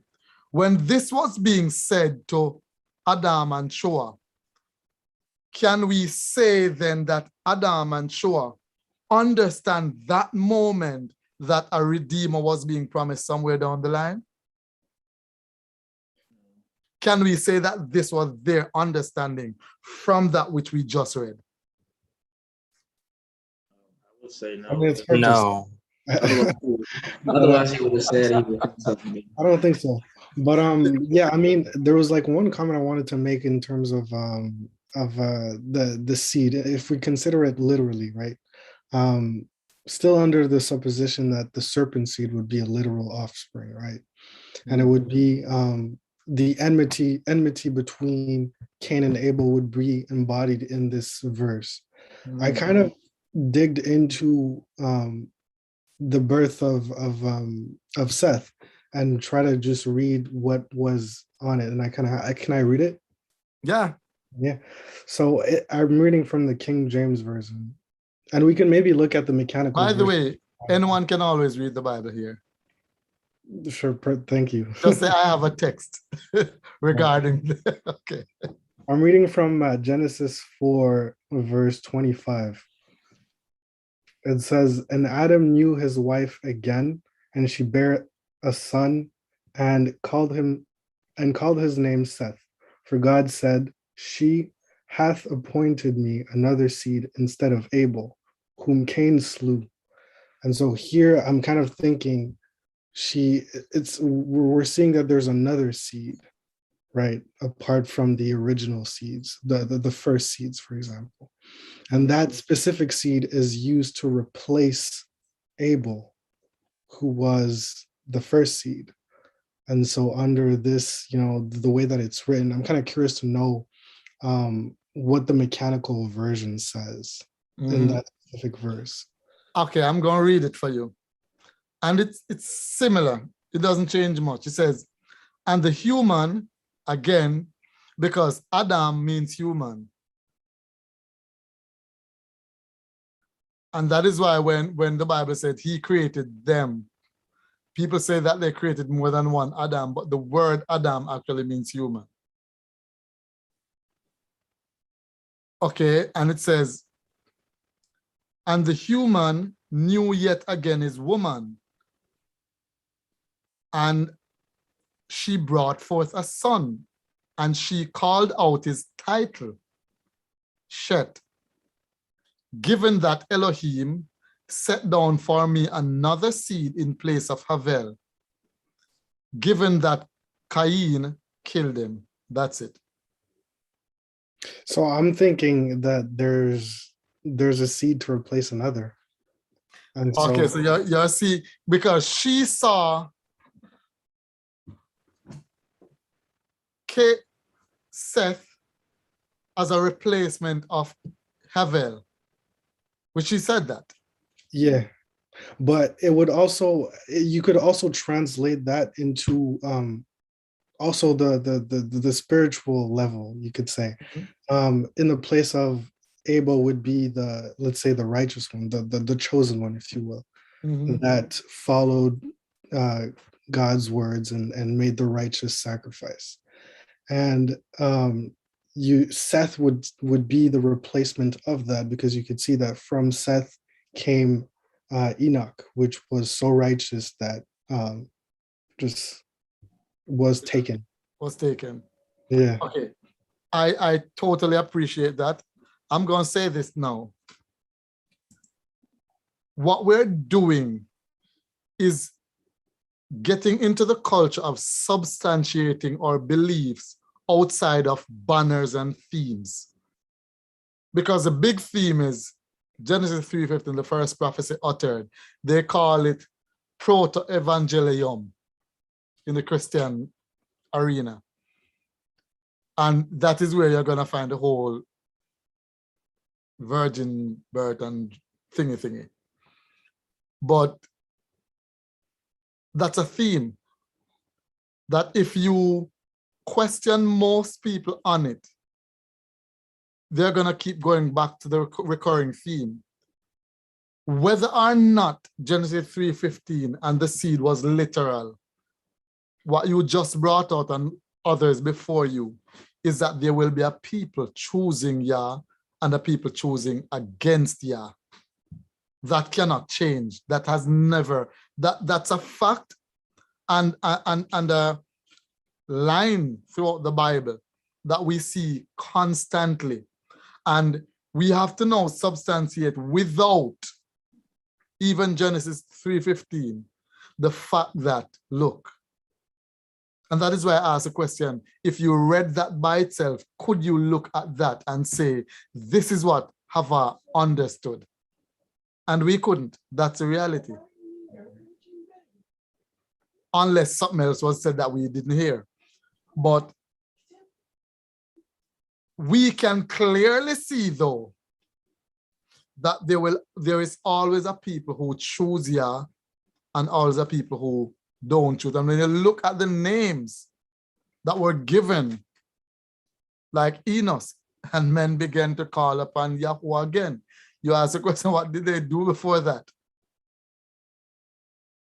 So there is always a distinction of a people.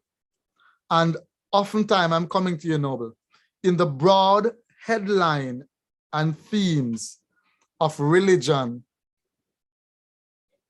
details get lost. So that the process of salvation is missed. Severely missed, grossly missed. People say that salvation is just believing on Christ, and that's it.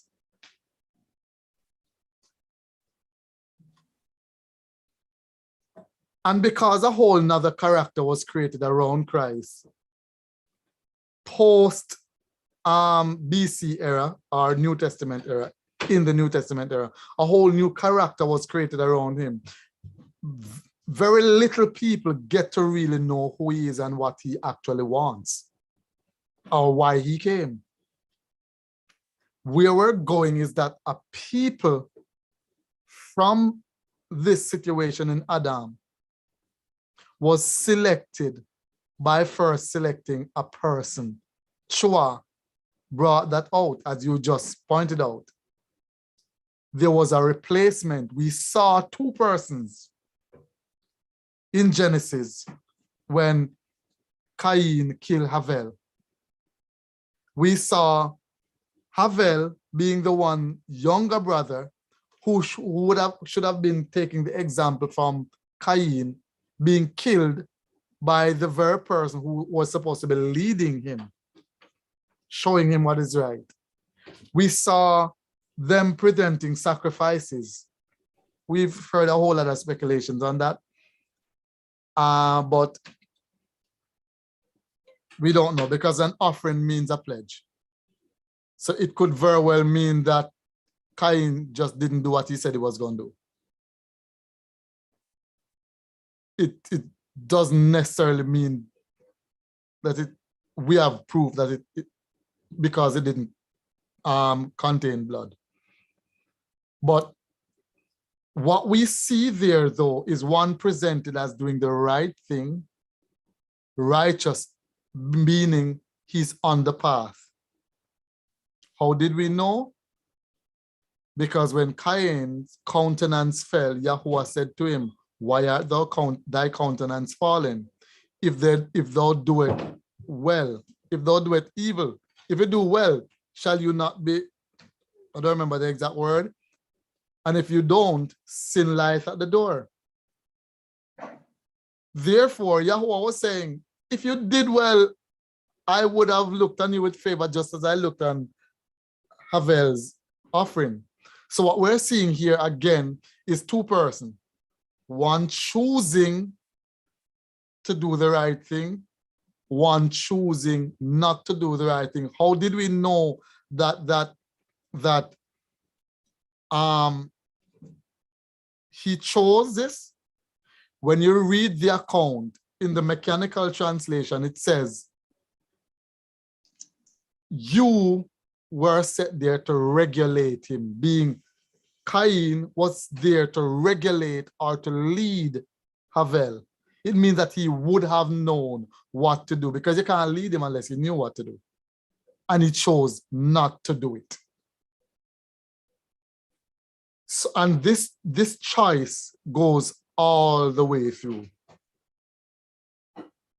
So the theme that was happening here outside of if Genesis 3:15 never even exists there, it would have still been clear that, look, Yahuwah has a standard that is known and was known by them. Just as Adam and Shoah knew what was required, Cain knew what was required. And that becomes now where we start to identify the process of salvation. There was always someone chosen. There was always someone who is choosing to do right. And we're going to see this someone being into more than one. Then when we get to Jacob, we get to a family, because righteousness was supposed to be taught to the earth, to the inhabitants of earth, through what we're going to get to. The Hebrew meaning of teaching means to lead by example, to thrust. So we're going to find that this principle that we start to see in Genesis here mushrooms and become what we know as the nation of Israel, or Yisrael. Not because of themselves or ourselves, but because Yahuwah, it's Yahuwah's choice. He chose to. We can't determine why or why not. He decides that this is what I'm going to do, just like he decided that Isaac was going to be the child and Abraham wanted Ishmael to be. It's his choice. He has the choice to make. And so he chose a people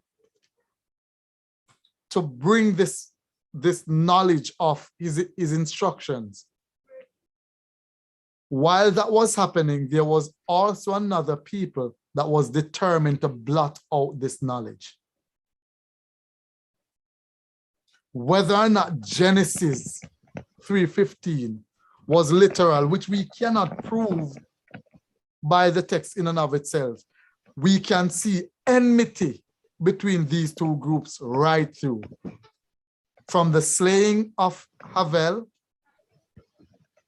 to Abraham fleeing Ur of the Chaldees, to the destruction of Egypt, to the destruction of Jerusalem that we've been, there's always enmity coming right through. Always. Chris. Hold on. I was looking at I was going through my phone, but I don't know if this helps in the context of Cain and Abel's offerings. But in Jasher 1:14 through 16, they both presented offerings. Cain offered the offerings of his sheep, his flock. He was in charge of the sheep, while Cain was the tiller of the ground, so he was in charge of the offering of the fruit. And Genesis did say that though. Yeah. Yeah. And so in Jasher 1:14 it reads, "And the boys grew up, and their father gave them a possession in the land. And Cain was a tiller of the ground, and Abel a keeper of sheep. And it was at the expiration of a few years that they brought an approximating offering to Yahuwah. Cain brought from the fruit of the ground, and Abel brought from the firstlings of his flock, from the fat thereof. And Elohim turned and inclined to Abel and his offering, and a fire came down from Yahuwah from heaven and consumed it. And unto Cain and his offering Yahuwah did not turn, and he did not incline to it, for he had brought from the inferior fruit of the ground before Yahuwah. And Cain was jealous against his brother Abel on account of this, and he sought a pretext to slay him." Okay.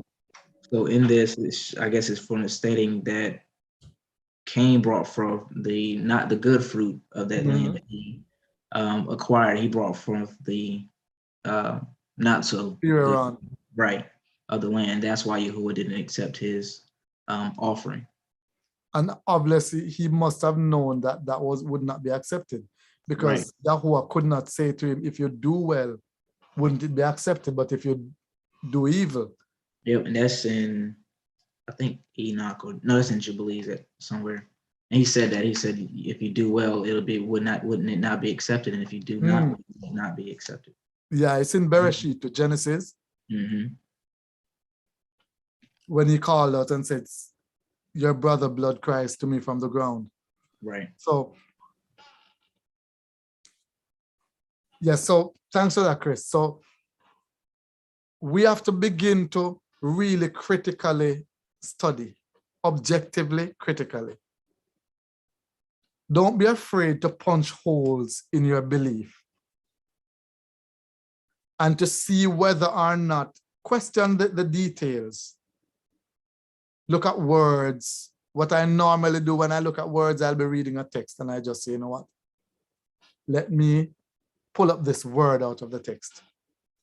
And I firstly go to Bible Hub, bring it up in the interlinear, so I couldn't get the Strong's number for that word. Then I go to Bible Tools and I pull it up and see how many times it was mentioned in the Bible. Then I start to read each mention to see the context and to see if my understanding is correct or the understanding I've been given.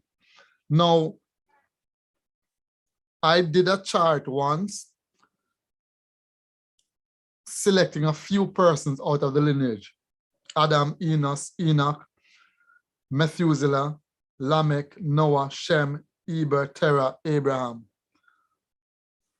And what we see from that chart is that this knowledge was carried in a very deliberate way. Very, very deliberate. I don't know if any of you remember that chart that we did? Because if you all remember it, I don't have to share it, right? Oh, but Joshua wasn't here. No, let me share it. All right, so share my screen.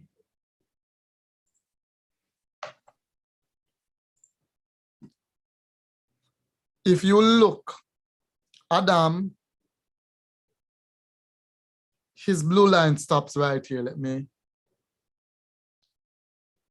annotate. Then we realize that Enos up here, Enoch. So guess what? Enoch knew Adam for almost all Enoch's life. You know how close they are?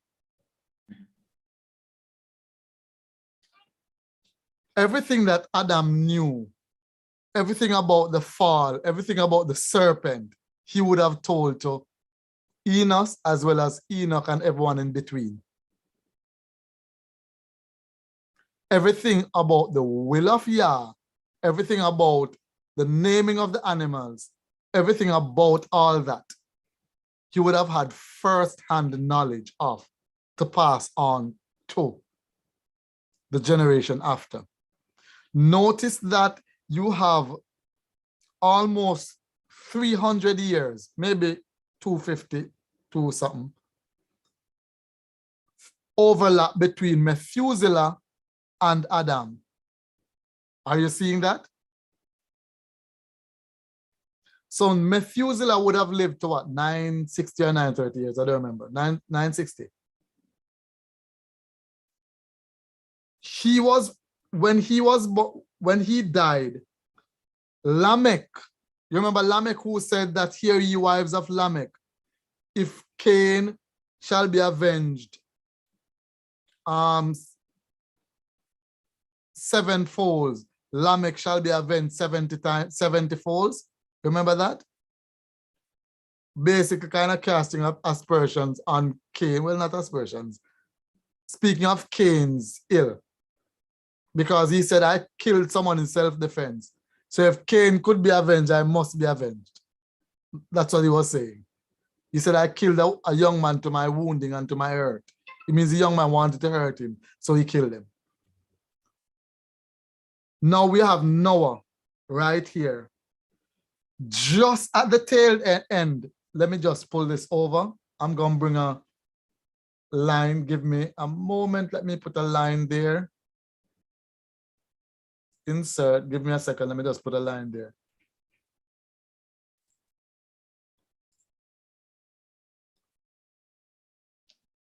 I'm going to make that line a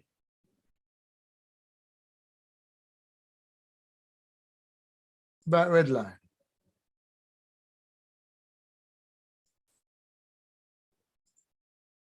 Are you seeing the line? Yes. Yes. Now,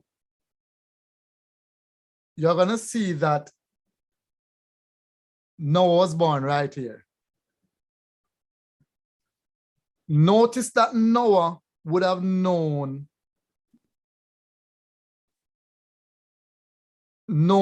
Enos for almost 150 years. So for the first 150 years of Noah's life, remember Noah was the last one before the flood, right? In terms of this lineage, because only he and his sons and sons' wives went into the ark. So for those passing this on, he would have known Enos for 150 years. It means that everything that would have been passed on from Adam to Enos, Noah would have learned of that in that 150 years, from birth to 150. Now, watch this now.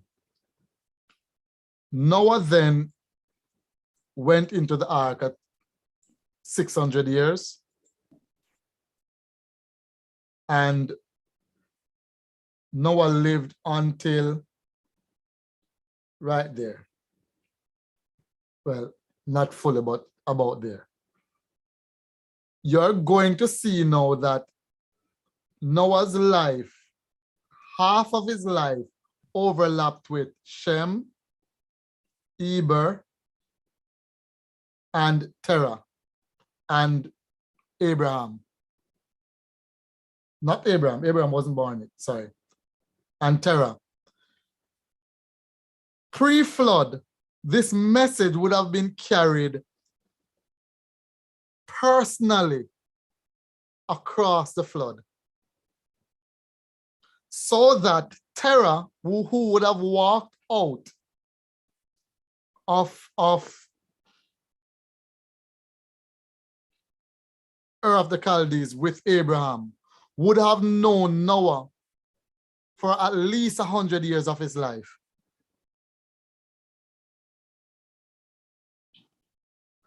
And guess what now? Shem, who comes right here, Abraham knew Shem personally for half of his life.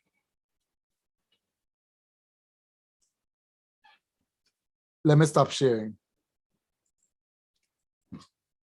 The process of salvation was deliberate, so that there was always someone to carry the message. Always. Right through. It therefore now begs a question: how is it that at this point we think to say that salvation, well, not we, but the Western world, has changed course, and all you need to do is believe on?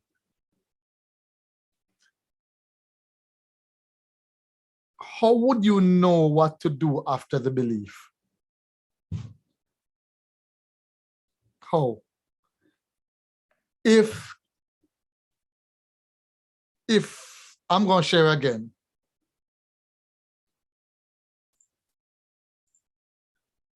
because I'm setting the foundation for where we're going to go next week. If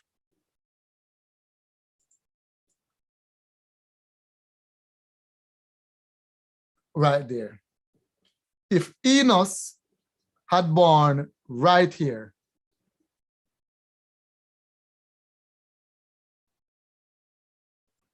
and Cain would have lived, say Cain was Enos's father,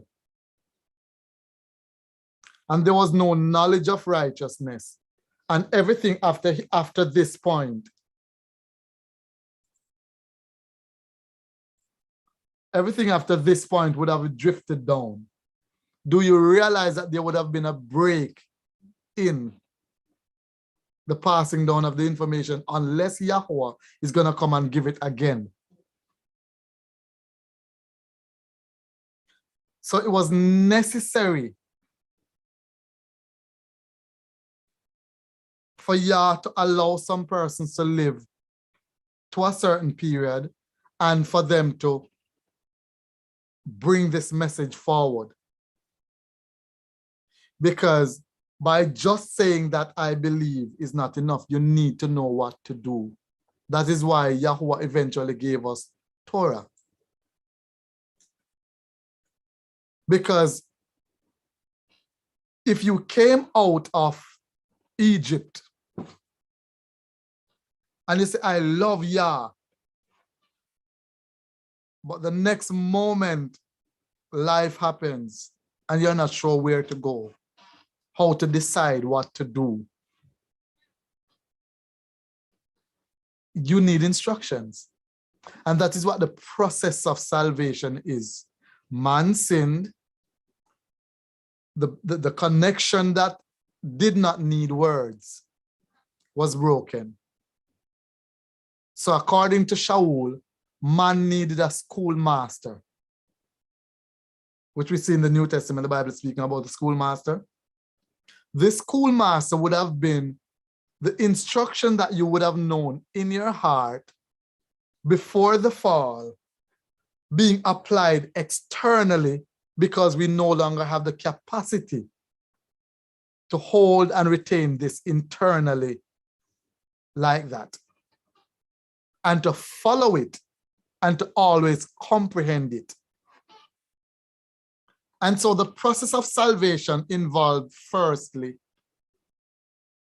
Yahweh inspiring these men with his word, because they knew. Guess what? How did they know to offer sacrifice? Nothing before here said you were to bring a sacrifice. We saw that Noah, when the first thing he did when he came out of the boat was offer a sacrifice. Hundreds of years later, we're seeing this being commanded in Exodus. In Leviticus, really, in the Torah. It means then that they would have known this from before. That's why they could have done it. So when it is finally written in Torah, and that is why people get mixed up when you hear that the law was given to the Jew. There's so many things wrong with that story. Firstly, there was nobody called a Jew before the split between the northern and southern kingdom. There were simply men from Judah, or from Ephraim, or from Benjamin, or from wherever.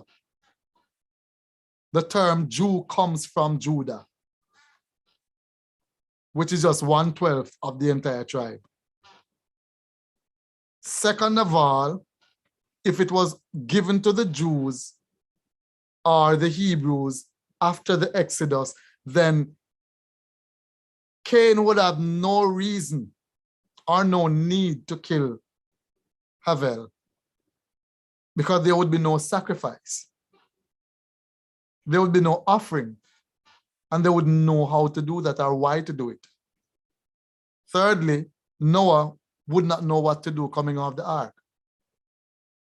Well, maybe he would have done as the Pope likes to do, just kiss the ground. Maybe that's what they want us to believe. The point I'm making here is that the instructions of Yah would have had to exist long before they were written in stone. And this is going to make the difference of those who choose righteousness and don't choose righteousness. It then forms a pivotal role in the process of salvation, because man now has to be redeemed, but there's a process. He's going to send a man, then from that man a family, then from that family a nation, from that nation the Redeemer, and then from the Redeemer back to the entire world. So yes, he did die to save the world. All that's true. The part that's not true is that he died to do away with the instructions. That's not true. And you notice how that all come in one sentence? Upon the cross, Christ nailed the law to the cross, and he died to save the world. One sentence. However, that statement is not true. It may be partly true, but it's not true. It's not altogether true. He died to save humanity. And there was a process to that also. Because he said it himself, I am sent not but to the lost house of Israel. Shaul puts it this way: the gospel was preached firstly unto the Jews, then to the Gentiles. Of course, we know Jews is a modern term. Very, very modern term. It was preached firstly unto the Hebrews, or the ecclesia, the called out, then to the Gentiles. Again, that word Gentile again is a questionable word. But the point I'm making, there's a process to salvation. And when you hear us, and this recap come about because some questions were being asked when we make certain statements. When you hear us talk about Torah and about Israel, it's not because we're trying to be self-gratifying and we want to pat ourselves and we do. No, that's not it. But that there's a process, and you cannot ignore the inheritance, but benefit from the benevolence of those, of him who caused us to be the inheritance. In fact, called us his inheritance, which again, Isaiah 53. But running out of time, yeah. As we look at the seed of the man and the seed of the serpent, the seed of Chua, we have no scriptural reference to say or proof to say that it was more than physical, because up to now we're in snakes fighting. But again, the snake talked, he spoke. So that's the next drama. But what we do have is a multitude of evidence of choices coming right down, and the process through which Yahuwah would eventually redeem us. That, I think that's it for me. Anyone? Questions, comments?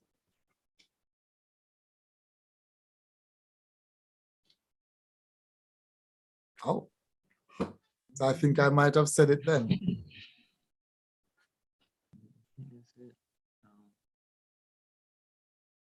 I think I don't have any questions at all. All right, so if there's no question, I think we would have come to the end of this program. And we are discussing I think we're gonna move on to the virgin birth, Chris. Okay. Or should we continue with the prophecies concerning Christ first? They kind of go hand in hand in a weird Yeah, way. so we're but, gonna we're gonna get there logically. Yeah. So I guess we can start off with the virgin birth.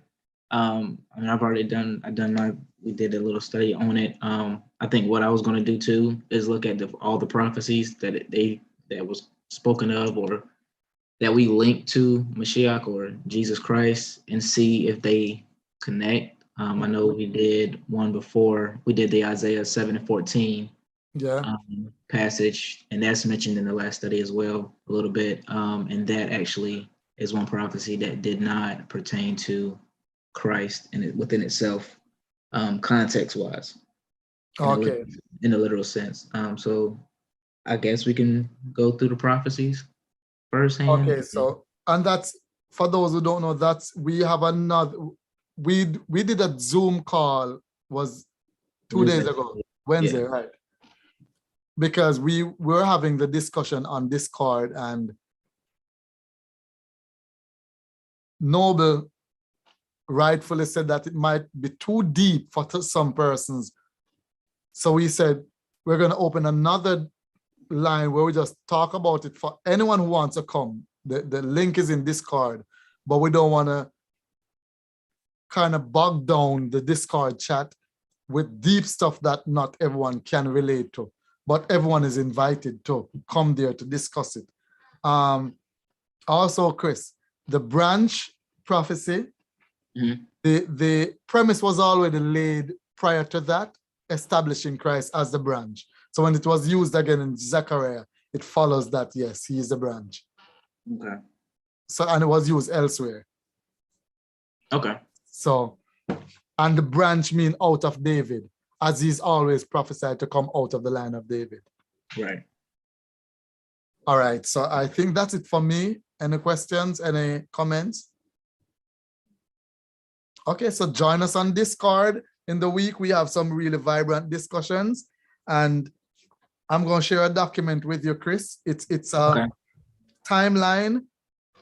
I'm just going to share it, so anyone who wants to add to the timeline, just add to it, so that, because I'm just listing the king's year and what event took place as it relates to what we're doing now. So when we're discussing timelines, we can follow through and see what happened when.